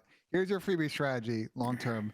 You've got a New York organization that candidly, and I love the people at Subliners, but they have 2 esports teams. And now with the uncertainty about Overwatch League, I don't know what happens with that esports org. You have those players. And then Toronto as an organization, I'm curious what they're going to do long term. Are they just going to kind of rebrand in one of their other sort of offshoot organizations that fund or overactive media? Those are potentially players that you can do from. It's going to be really hard for them to come in and poach like an Optic FaZe Steve's type of player unless there's some weird situation going on with those teams. So they do have some players that they can build around to make better teams. And like, I'm trying to remember like the old G2 teams. Wasn't there like a Space League Chino accuracy Pac-Man team was like one of the first? Jesus like, Christ. No, Wasn't that, Ricky on that roster, no, man, you're in thinking of BO4? TSM. Jesus. Their Yeah. roster in BO4 was Chino Methods, Lace, No, I think I'm thinking about Decimate. Decimate Blast. Yeah. Blast. They didn't qualify for the Pro League, and then the org backed out. Like the org came, from what I remember, the org actually paid them like pretty well. Like they were a decently Yeah. paid team comparison, but it was contingent on them qualifying for the Pro League. And then when they didn't qualify, I smoked them, by the way, at the Pro League qualifiers. PQL or PLQ. Wait, they Yeah, needed me, G2 Pat, because backed out. they offered me that year. All I had to do was say yes, and I would have fucking slammed you if I said yes. I mean, I don't think so. I could have been on but- that team. I could have been on that team. I would have slammed you. I don't think so, but they were solid. They were solid, Yeah. but All right, bro. Let's get into the Reddit questions, man. You guys actually have been coming in. Unless there's anything else. I mean, anything Now else you guys let's move want to to talk Reddit. about, or We anything have else Reddit we and missed? Twitter questions. Let's move to those. Yeah, we got questions coming in on Reddit, questions coming in on Twitter. I appreciate everybody on Reddit and everybody on Twitter who are coming in and adding some good questions, and everybody who's been thumbsing up. Everybody who's just been interacting, man, we appreciate you guys. We like interacting with the community, man, seeing what you guys want answered. If you guys have any questions that you guys want us to answer, we'll do that. We got Ebro coming in with the first question of the day. Why are Gwyn, Purge, I don't know if it's Purge or Purge, GodRX, Cobra, Brezzy, all players who had superb challenger years not getting picked up on London/LAG/pairs when certain pros who gave up last year being retained as challengers, not the COD ecosystem? Well, 2 of those teams don't exist anymore. London and Paris. They're now Carolina and Vegas. There It also is might Purge, by be the way. some, there is somebody on this list who might be getting picked up. But Yeah, I was about to say. So first off, I think it's Persage. Is how you. No, he's no, you're thinking of another guy. Proceed. That's He's a whole talking other about guy, bro. It's purging. Purging. Bro, anyway, to your point, I think at least 1, if not 2, of these players are going to actually end up on one of those teams. Mm-hmm. So Agreed. I I've would been. say that's the easiest way to answer that question. Well, to either answer way, it's the top part is nobody is getting on London, LAG, or Paris. I guess Vegas the only right now. teams left A right now, reason- a though. reason Because why they're no, not they- paying people while they don't have to. They have teams though, so they got teams now. Oh, they got teams now. I've They heard signed I've people? heard a couple rosters. Yeah. They're very close to signing. The Oh, only they haven't signed yet. I think they're going to leak. I think they're going to leak pretty soon. I think a number of people. I don't even have this intel. That's new to me. There are. I don't think if you can put 2 and 2 together. Like there are a number of people that were being offered by a number of teams that they were waiting on those people to make decisions, and now I think things are cascading. So it's more just down to like the people in the scene who are going to break the news to break said news. So I think it's going to come out probably before the end of the month, but obviously you never know. Ben, do you like the rosters? You don't have to say anything other than a yes or a no, because I have no idea who the hell they are. I've heard a couple, and I think they're okay. There's not a lot you can do with the talent that's there to make some incredibly dark horse. Oh my God, this team is going to be top 4 insta. There are a couple of, I think, interesting combinations, and I think we're going to have some good discussions about sort of how these teams have approached the balance of putting veterans on our squad Be careful, back Ben. certain combinations and like bringing in challengers. I'll be honest, bro. This got to be the last leg for some people, like in terms of like performances. Like there's so many good We players. say that That, like, every year, though. I feel we like say that Philly every year, but like I think it's getting to that point where it's like, where else are these people going to go? Because the talent that actually comes up in challengers, like some of these people are actually good. The reason why like some people expect them to just come in and perform immediately, they don't have that luxury because they're not scrimming good players. They're playing challengers all day. So yeah, they're good, but if they can actually sit there and play against pros all day, they're going to get better. Not only that, 100%. like if they're playing with certain people and in these ecosystems, they're going to have higher potential than some of these players that are already under these ecosystems, already screaming pros all day and are still fucking ass. So give some of these players a chance. If people have more lackluster years, this needs to stop, because I think people are not looking at like picking up players from challengers that are already like essentially really good, like superstars, the right way at all. Yeah, I mean, there has to be some. Like, I mean, there's definitely a lot of talent in challengers. I mean, even some people on the list, of course, are Dude, really some of good, these but- players at the top of challengers, because look, I'm gonna just talk my shit, man. I'm at the top of challengers. I've been at the top of challengers for over a year now, and I only play the best of the best in challengers. A lot of these guys I play against are absolutely better than half of the CDL. I don't give a fuck. I'll just say it straight up. And the CDL guys know that. They know that. The challenger guys know that. We all know that. Some of these guys at the top of challengers, and most of them are going to get their chances. They always do, like the Abuzas, the Scrappies, the Snoopies, right? Like, although Eric just, he hasn't done anything like Scrappy or any of them. I don't want to put him in that combo, but series at a pro he level. literally Doug. barely played. Yeah, but Yeah. dude, some of these guys are like Eric. To me, Snoopy's potential is insane. Like Scrappy's potential, I knew it from day one playing against him, and it's like Scrappy's running the league. He's one of the best players in the league, and like some of these guys in the league that I'm looking at, it's like you're good, but there's just better players. But straight that up. but that's what I'm saying though. But this is what I'm saying. Like these guys, like I look at some of the bottom of the barrel players, and like some of these guys in challengers are already better than them in my opinion, and they don't have the resources that some of these players have been having for a while now, where they're not only playing against the better competition consistently, right? They're going to these LAN tournaments. They also have like No Lamar slander in the chat, please. they have really good internet. They have like really good equipment.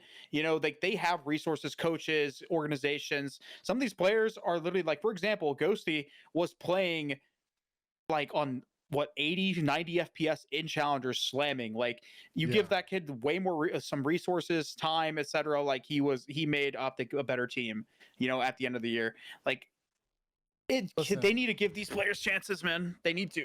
I'm going to say the same thing we say whenever we have this conversation, which is I agree with Doug. Or to an extent, there are a lot of people in challengers that I think from skill, from awareness, definitely have an ability to play at CDL level. Whether or not they can be a good teammate on the CDL grind from a day-to-day basis, I'll be TBD, and that's why these people need to be taking chances. But as anything in any industry, I don't care who you are in the chat, if you're in esports, if you're in finance, if you're in legal profession, if you're in, you work in academics, there's always a level to whatever profession you're in terms of networking and making yourself aware to either your employer or other employers out there. And unfortunately for some of these guys, they're either not good at it or no one's taught them how to do it. So I think for some of these guys, they need to advocate for themselves. It's not always what you know, it's who you know.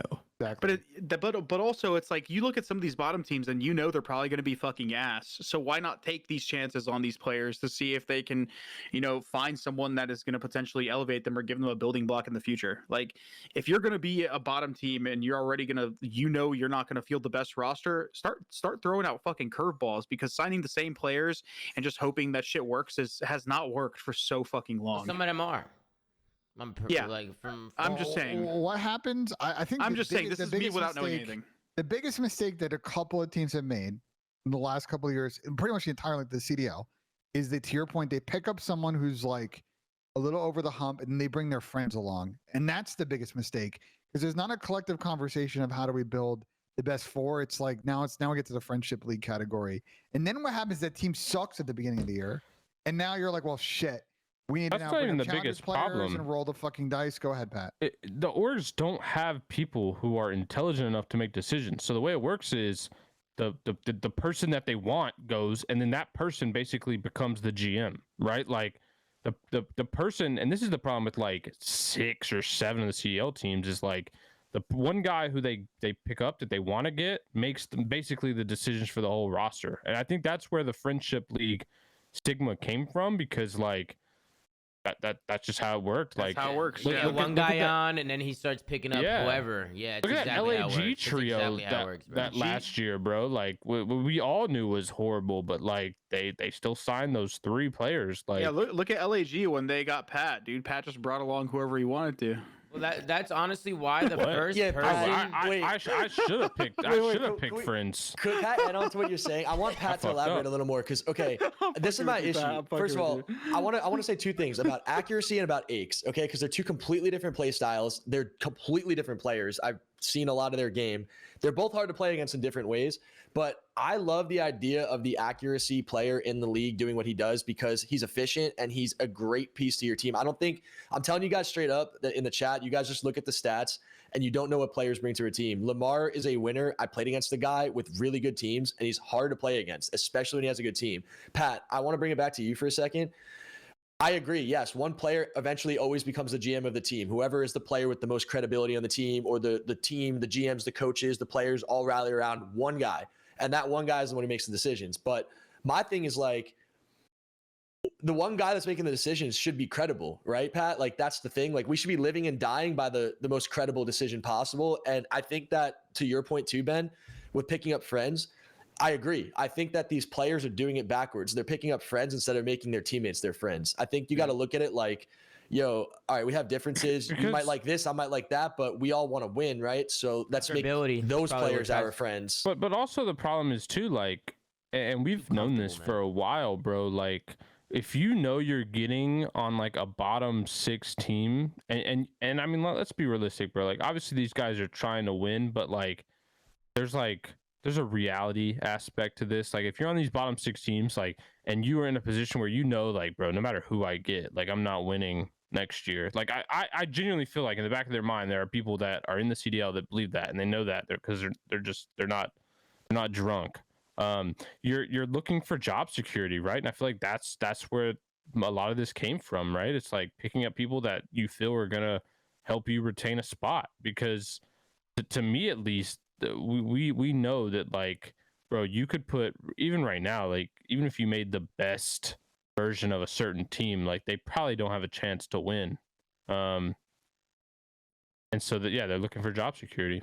I just think that's such an ass back. I agree. This is what happens, Pat, but I feel like it's such an ass backwards way of doing it. Like we've talked time and time again, bro. If you're in that position, bro, build a team that can like function at a role level, at a trust level, and grind your ass off and try and fucking like get ahead on the meta. If you can overperform and be ahead and kind of ride that, like the confidence will come along. The problem with that, the tide rises all ships. If you end up in this like mercenary of like Ford, then it's what happens in every like London team we've seen the last couple of years. But that's what happens. This is the issue, and I don't feel like it's talked about enough. Like, yes, there's an opportunity for someone to get ahead, but the problem with COD is that, like, even if a team gets ahead early, the other team is going to learn it almost instantly as soon as they realize it, and then talent is going to shine through. It's the same reason that LAG Academy team, like, last year, yeah, they were ahead early in Hardpoint,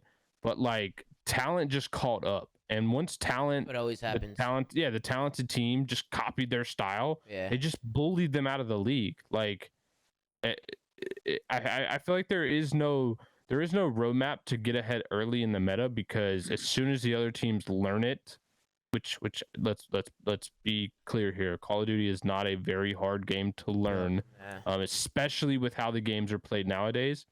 Like, the talent is just going to bully them out, and that's why you have to stack talent on teams, even if it's like a team that is dumb as bricks. Like, you can just copy the team that's ahead, and as long as you have more talent, you will be okay. That's one thing I've always said, Pat, is when in doubt, get the talent. Just always get the talent, and then make the second rule is to make it work. I would always go talent first, because you're setting yourself up for success doing it like that. You'll never compete at the top with some of the teams that are being built in this day and age. You'll never be able to win a championship. Call of Duty is not played anymore where like you can be ahead in like a thinking of how to play the game way. like it used to be. It's just not talent, like that anymore. It's a talent first league, bro, and then the talent becomes the necessary pieces to win a championship. That's literally what FaZe did. That's literally what FaZe did. That's what all the FaZe players did. They became the pieces they needed to compete at a high level and consistently be at the top. But that's the thing.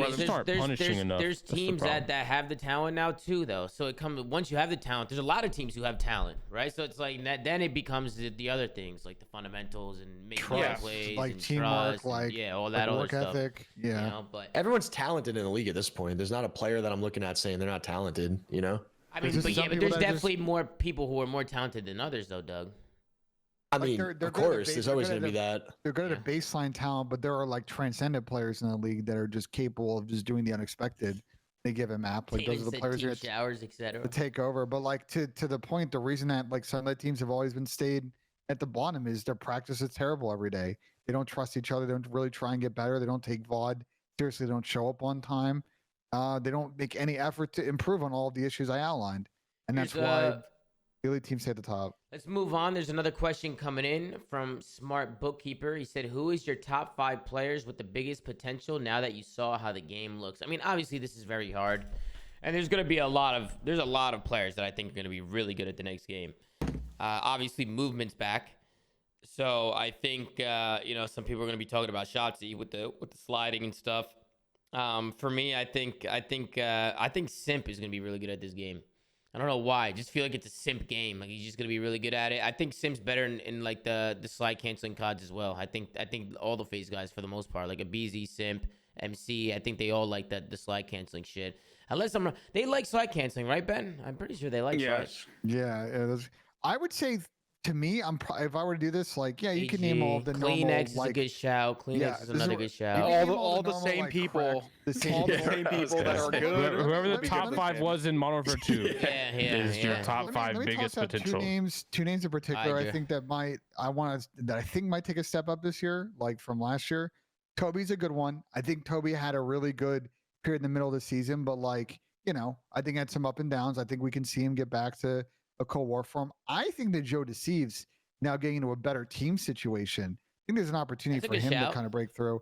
And the Snoopy, I know obviously, Doug, you've teamed with him a lot. We've seen a couple maps. I've gotten to know him as well over the summer as Tom and I have been working with him on the COD King tournaments and getting him teams. I've gotten to know him better.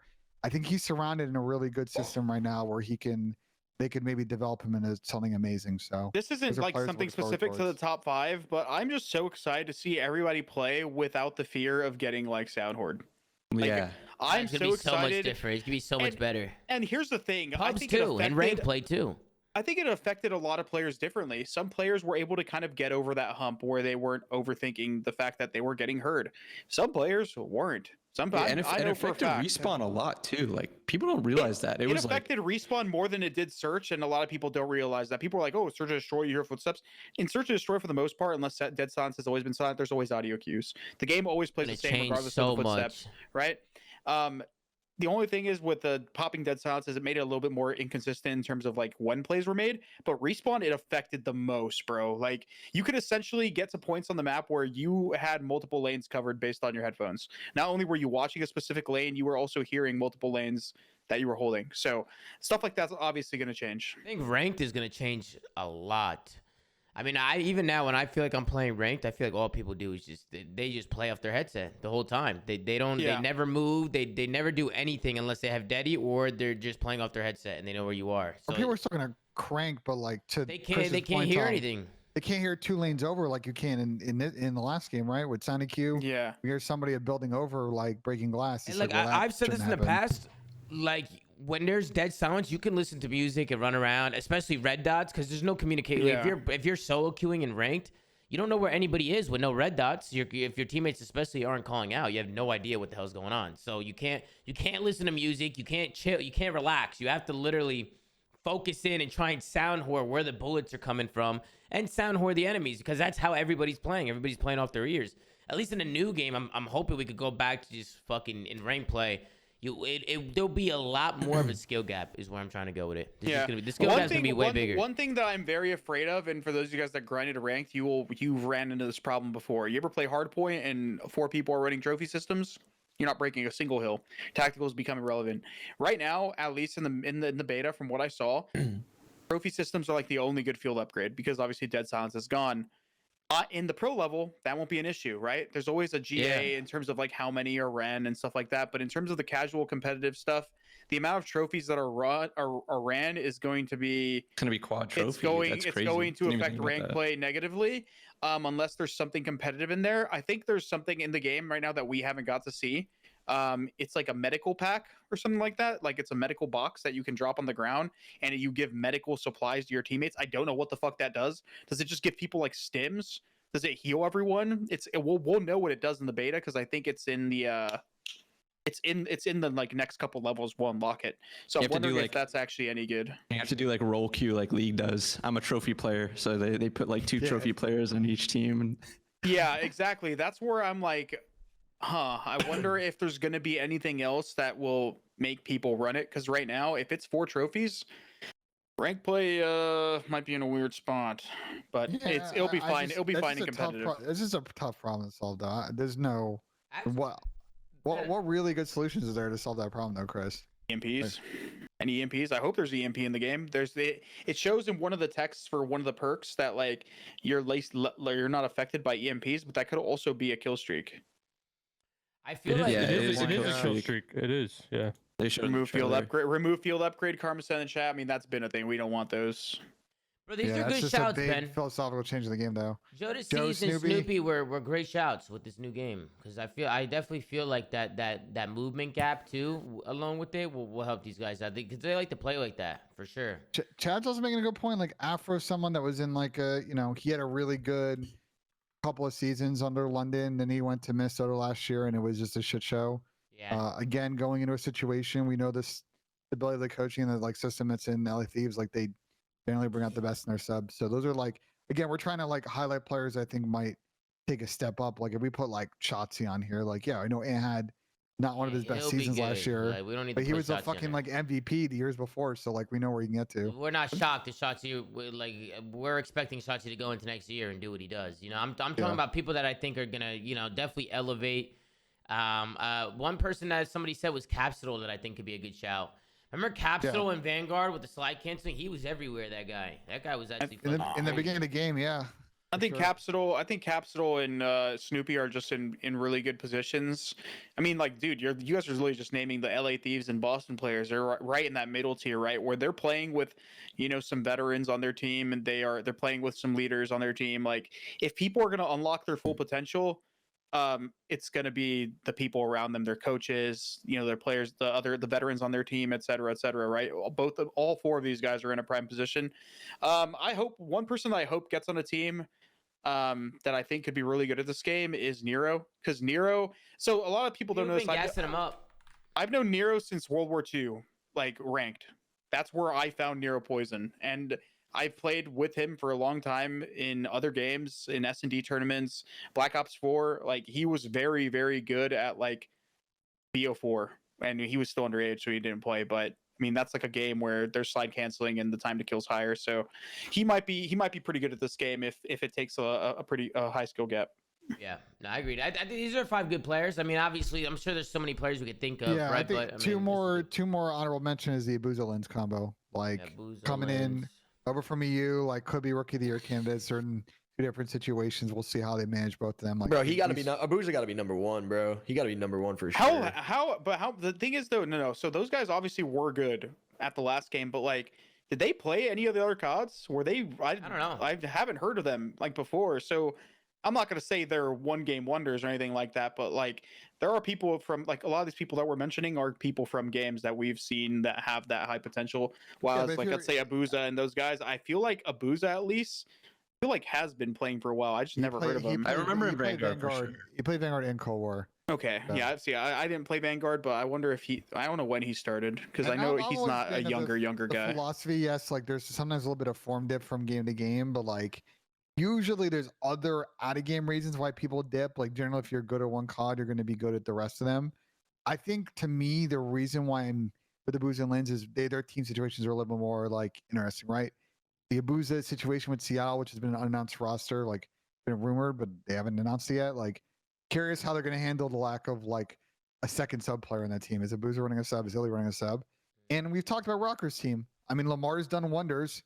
with random subs in the past, Kenny, Pred, whatever. Even though like Kenny wasn't necessarily a sub coming in, like maybe he'll do the same with Lins. I don't know. How old is Abuza? He's 21. Is he 21? Or does anybody know? He says he's 23. He was 23? Born in 2000. Listen, it's never too late to get into the pro league, ladies and gentlemen. I see a lot of people, shocked by that. Listen, 23 is not old. Like, he's not old. Bro, he was a god at the end of the year. The second half of the game, he was a freaking god. He was on the level of Scrappy and Vanguard, straight up. But it's crazy that guy was impossible to play Doug, against. I feel like people always have this mindset that if you're a rookie, you have to be 18, right? Like people are like, oh, if you're not 18 and 19, you will never get picked up. And I think Abuza's showing people like, no, man, if you're making noise and you're playing your game and you're doing your thing, if you're good enough, you'll get picked up. People can see something in you and pick you up. I think he's a good example of that. I didn't know the he's only 23. way it changes, Tom, is if you got old players waxing these young guys, man. That's the only way the stigma changes, dude. And we got our ex, old player. Everyone thinks he sucks. Well, he was the MVP of champs in challengers, ladies and gentlemen. Made for He's the old. boring challengers finals of all time because he fucking slammed. Bro. Yeah, right, dude? Imagine if he was 18. Everyone's giving him a super max, dude. Yeah, true. And to be fair, I mean, you're only signing like some people are like 26. It's like, bro, not really. I mean, you're only signing him to a 1-year deal anyway. I mean, yeah, whatever. 1 + 1, 2 + 1. We know how these contracts work, bro. At the end of the year, you could get. It's basically a 1-year deal. Yeah. It's basically a 1-year deal, bro. It's a 1-year deal. That's that. And obviously, they can make changes throughout the year, bro. If somebody's doing their thing, they're doing their thing, regardless of the age. Not Burner with a question: which player has the most to prove this season? Pred, Sib, Priesta, Dashy, Draza. What do you guys think? Who do you out of this list? I think it has to be Priesta. Bro just got dropped off winning a world championship. Yeah, he has something to prove. Preston's a big shout. He's had something to prove. Yeah. He's had something to prove every year. I think it's Dashy and Pred, mainly because Pred is out here, for blood. He's been on that Seattle roster for basically the start of his career, and that guy's been a superstar player. So this guy wants to win everything, and now he's on a team that could potentially do so because of how good their ceiling is. But Dashy, man, I think Dashy, obviously he was scapegoated on the Optic team for a bit. He got dropped. They picked him back up. They ended up finding a little bit of success here and there, but they ultimately couldn't win. But bro, no excuses anymore. Optic got a roster that, on paper, should win at least something. They got a good roster. They got a really good roster. They need to elevate and finally, come out on top at some point during the season. I think Dante's a good shot as well, bro. Sib's going to a team that's won 3 chips and a world championship, and he's looking to be that guy to elevate these guys. I'm just curious to see how he meshes with them and how they work together. But go ahead, Ben. I agree with Chris, bro. I think every person on this 5 that's listed here has something to prove. But I think the person is in the bright, the most hot seat to me is probably Dashy because of the expectations of Optic. And the fact of the matter is, there's just, bro, you can't, you're bringing in Ken now. You can't complain that there's just weird organizational issues. It just wasn't a fit with Dan, wasn't a fit with Inder, wasn't a fit with Rambo. You've addressed Chelsea and Dashy should be together in this, by the way. If you can't figure it out now, and they can't figure out a way to get over the hump of seconds and playing good at a couple events and not being a factor at champs, this is really it at this point. Damn, JP. I think that's a no comment from JP, my guess. Yeah, no comment. All right, I'll give you guys my breakdown on all these players real quick. So let's just start from the top. I think Pred, they all got something to prove, but Pred, he's kind of in my head, that guy. And based off my convos with him, I feel like he's that guy. I mean, privately and publicly, he always wants to be the guy. And when you have a person like that, Pat, you remind me of Pred a lot. When you work with someone like that, I was you kind of have to Pred at the BO2 throwback. Yeah, but you're the type of dude, Pat, that you just say I don't care about X, Y, and Z because the bottom line is the result will be this because I said so. And that's kind of how Pred is to me. I feel like he kind of just demands a result. And if you don't want to fall in line, he's going to make sure you know. So I think that he doesn't have, he's going to have expectations being on Optic, but I don't think he's the number 1 player with the most to prove. I think Dante has more pressure on him just because he joined a team that won 3 events last year. And obviously, if you're a guy going into a team that won 3 events in a world championship, you already know that if the team's not winning, a lot of people are going to be saying, oh, well, maybe he's the problem because you're coming into a new situation when it's a whole new game, it's a whole new year. And although they had probably the best CDL season ever, winning champs in half of the events next to FaZe and Cold War, there's going to be high expectations out of Dante, and he definitely has some. Priesta, I think he doesn't have much to prove since he's the most winningest player ever in CDL history, and he won a world championship, and he's going to a brand new roster with a bunch of different players coming together. And then obviously Brandon and Zach. I think Zach's going to have a lot of pressure on him just because it's Atlanta FaZe. They have a standard, and you can't get out of the top 3. That's the standard of FaZe. And then Brandon, obviously, I mean, he's the longest term player on Optic, and I think they have like 2 wins, and they haven't won a lot recently. So if they don't win this year, there's going to be a lot of outrage around him too. So I feel like the one that's going to get the most pressure is going to be Brandon. If they don't win, Brandon's I hate to say, listen, Dashy and all that. Like, obviously, me and Brandon had a lot of interactions this year. And like, I like the kid, but like, he's got to get them a championship this year, or I think they may move on. Situation. Yeah, well, it can't just be him. You know, it's a team game. They got to work together. I know, but that can't just carry them to victory, bro. 100%. I don't like this whole like Bruce narrative that he's like the main problem with Optic over these years. But no, I think they have 100% a collection of they have a collection of problems for sure. But I do think that if they go another year, they bring Ken in for leadership, they still can't figure it out. He may end up just being the person. The Ken pickup's great, Ben. That was the best thing Optic could have done was picking up Kenny. They can't figure out what Ken. I don't know what to say, man. Like, yeah, Ken's that guy, bro. That bleeds fucking passion on winning. Like, yeah, but we can't be pushing any narratives. Like, I'm not pushing any narratives. I'm just calling it how it is, bro. Like, I don't know what you want me to say. It's a new year, fresh year. If they all gotta, you know what I'm saying? We'll see how it goes. Next question, Tom. Let's go. Let's keep this going. Yeah, I think we're pretty. Yeah, next question, Ben. I heard you rage quit out of COD Next. Bro, we talked about this at the beginning of the show. I did not. Bro, listen. So the way that COD Next is structured. We played multiplayer at the top and then played Warzone. I'll be honest, the Warzone that we played there, it definitely was a little bit of an alpha beta and it needed tweaks. And I was playing with MC. It was me, MC, Attach, and Accuracy. They actually left earlier than us, and MC and I were left, and we were just kind of like duo queuing. We weren't having the best of time really playing Warzone, to be honest. We tried to see if we can like free play at the end, and they weren't really letting us. So him and I just kind of, left about 20, 30 minutes early. Right, so Ben raged out of COD Next. He raged out of COD Next. Okay, whatever, bro. Any players any players that may have struggled in MW2, you see having a better year because of improvement? Oh, we already we already did that. We already did that for sure. High time to kill COD favors what team at the moment? High TTK? I mean, what do you think? FaZe for sure. Skill, FaZe, Optic, Atlanta FaZe. Yeah. it's the worst. It's the worst outcome because it's just the talented teams get better. Like if we thought it was top stat, like every better team just get better for sure. Where do you guys see Havoc this year, bro? Havoc's been doing his thing, man. He's been doing content. He's been growing there, and he's also a very good player, bro. I feel like he's not a bad player, but like people, I think, just kind of got a lot more like hype around him because of the content stuff. I don't think he's a bad player. I think he has the potential to be on a team, but I think people are like, I don't know. I see him streaming rank play, glazing a little bit. If Cole has the passion to compete, fucking compete. If he doesn't, like, that guy is gonna continue to blow up doing content. He has been fucking grinding this summer, and he's been getting bigger and bigger and bigger. Yeah, it's fucking there if he wants it, but if he wants to compete, bro, let him fucking compete. I don't think there, someone should pick him up. I don't know if he's gonna play challengers if he does not get picked up. I think if he doesn't get picked up, he's gonna stick to content. Doesn't he have like 4,000 subs? Bro, he's on every. He's been killing it. Consistent. Yeah, he's been doing really good in content. If you're watching, do not compete.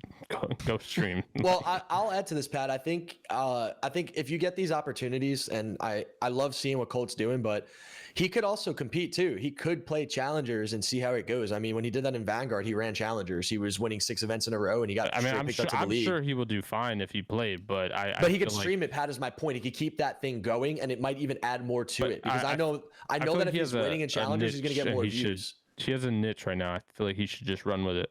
Well, he could win in every asset, Pat. He could do that, and he could also dabble with the challengers. I feel like less people care about challengers, bro. Like, I disagree. His viewership will keep on going up if he plays. Well, I'll say, Pat, since we don't have rank play off the rip, like, I don't think him streaming S&D wagers or whatever between the hours of like 2 and 7 is going to get more viewers than if he was doing like they announced scrims on challengers. They announced rank in season 1. Like, he can season 1 reloaded, I believe. So it'd be maybe the middle of season 1. So he pubs for 6 weeks and then he plays. No, December. This season 6 ends in December. So we will not get season 1 until like January, February. Oh. Or This is not, not we will not get season six. ranked. Sorry. This season of COD, like MW2, doesn't end until December, so we probably won't get ranked until like February. What does that have to do with anything? But I think to What do you Cole- mean? I think to the Why listen, would Modern Warfare 2's rank play decide Modern Warfare 3's rank play? No, I think the saying to the season structure- 6, the structure, like this season of like content in terms of like battle passes and everything, isn't ending until December. and to the people in chat, I just don't see why that would matter. It's a new That game. matters. They don't, bro. They do it every year. They don't release season 1 until like January. So the way it worked last year, and I think this is the structure you do now. The whole chat is saying season 1 drops in December. And yeah, It's at the already end of confirmed. season 6 for Call of Duty, like this current season that's going on, this whole like haunted shit with Spawn as the battle pass ends in December.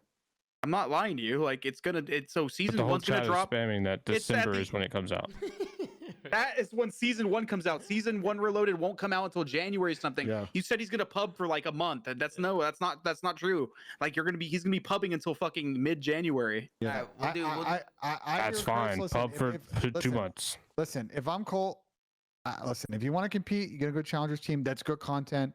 There's a month and a half in the game.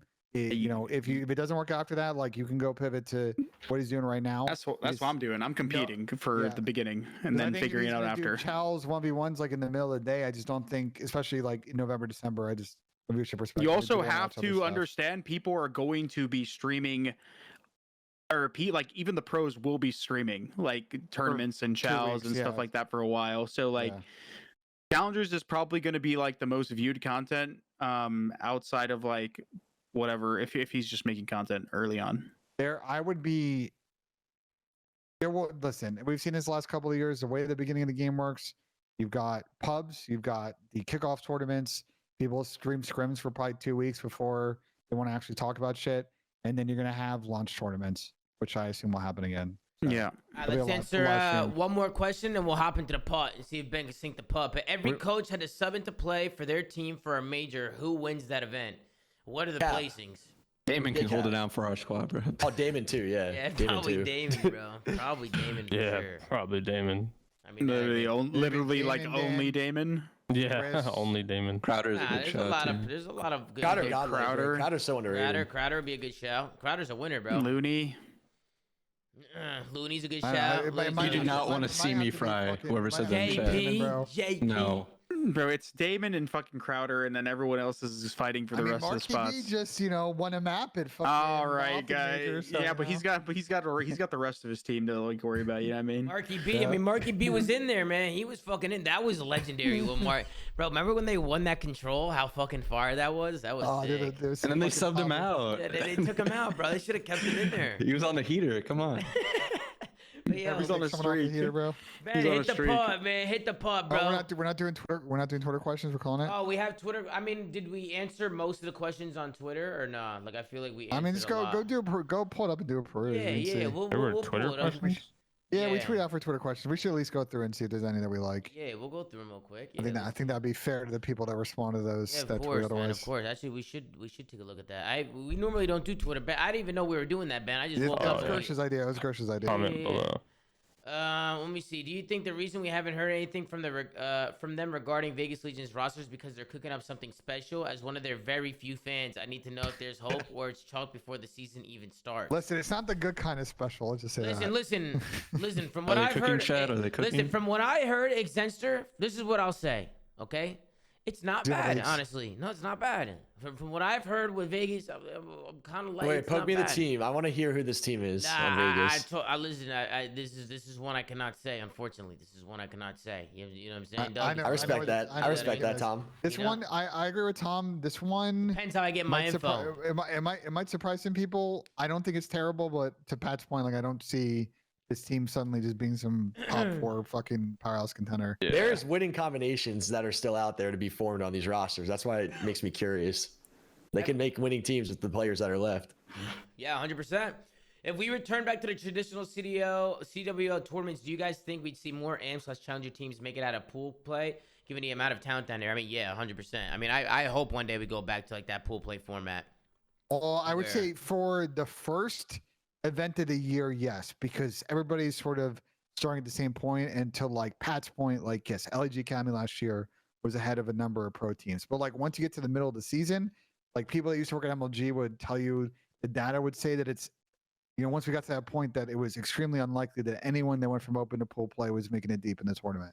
There were obviously some exceptions over the years, some people that made crazy runs, but for the most part, everybody was getting cooked. This was a good question. Top 3 guns in the beta. Striker is definitely the #1 gun for Striker sure. was unbelievable. Striker, the ACR, and the what is that thing The Rival?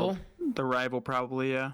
I still don't even think the Rival is even close to the Striker. It's the Striker's broken, like literally broken. That shit's gonna get nerfed. It might even get nerfed this beta. We might get patched. I would hope it gets nerfed for this beta. Otherwise, I saw they had machine pistols. Do you think they get nerfed or GA'd? It had a lot of climb on it. It was I would need to mess with it more to like really handle the recoil. Wait, on They had the burst one too, right? Wait, the pistols the are really good. The pistols Renetti, are yeah. fucking gross in this game. All of them are good. Like every single pistol was good that I used. I even if there's a way to unlock the pistol that wasn't in the beta, it's like the single shot one, and even that one was good. It like 2-bulleted. The Renetti burst fire was pretty solid.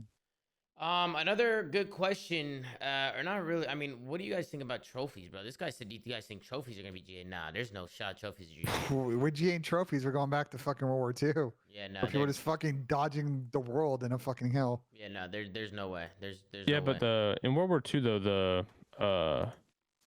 the armored was like flakjack tac mask on steroids. We talked about it. We said that it's going to be limited, and there needs to be something else competitive in the slot to either run in for like ranked, or otherwise ranked's going to turn to like 4 trophies.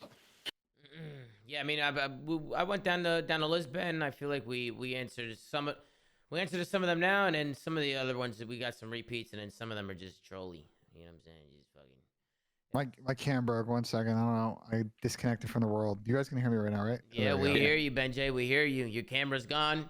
But yeah, JP, what was your favorite gun, bro? You played it all?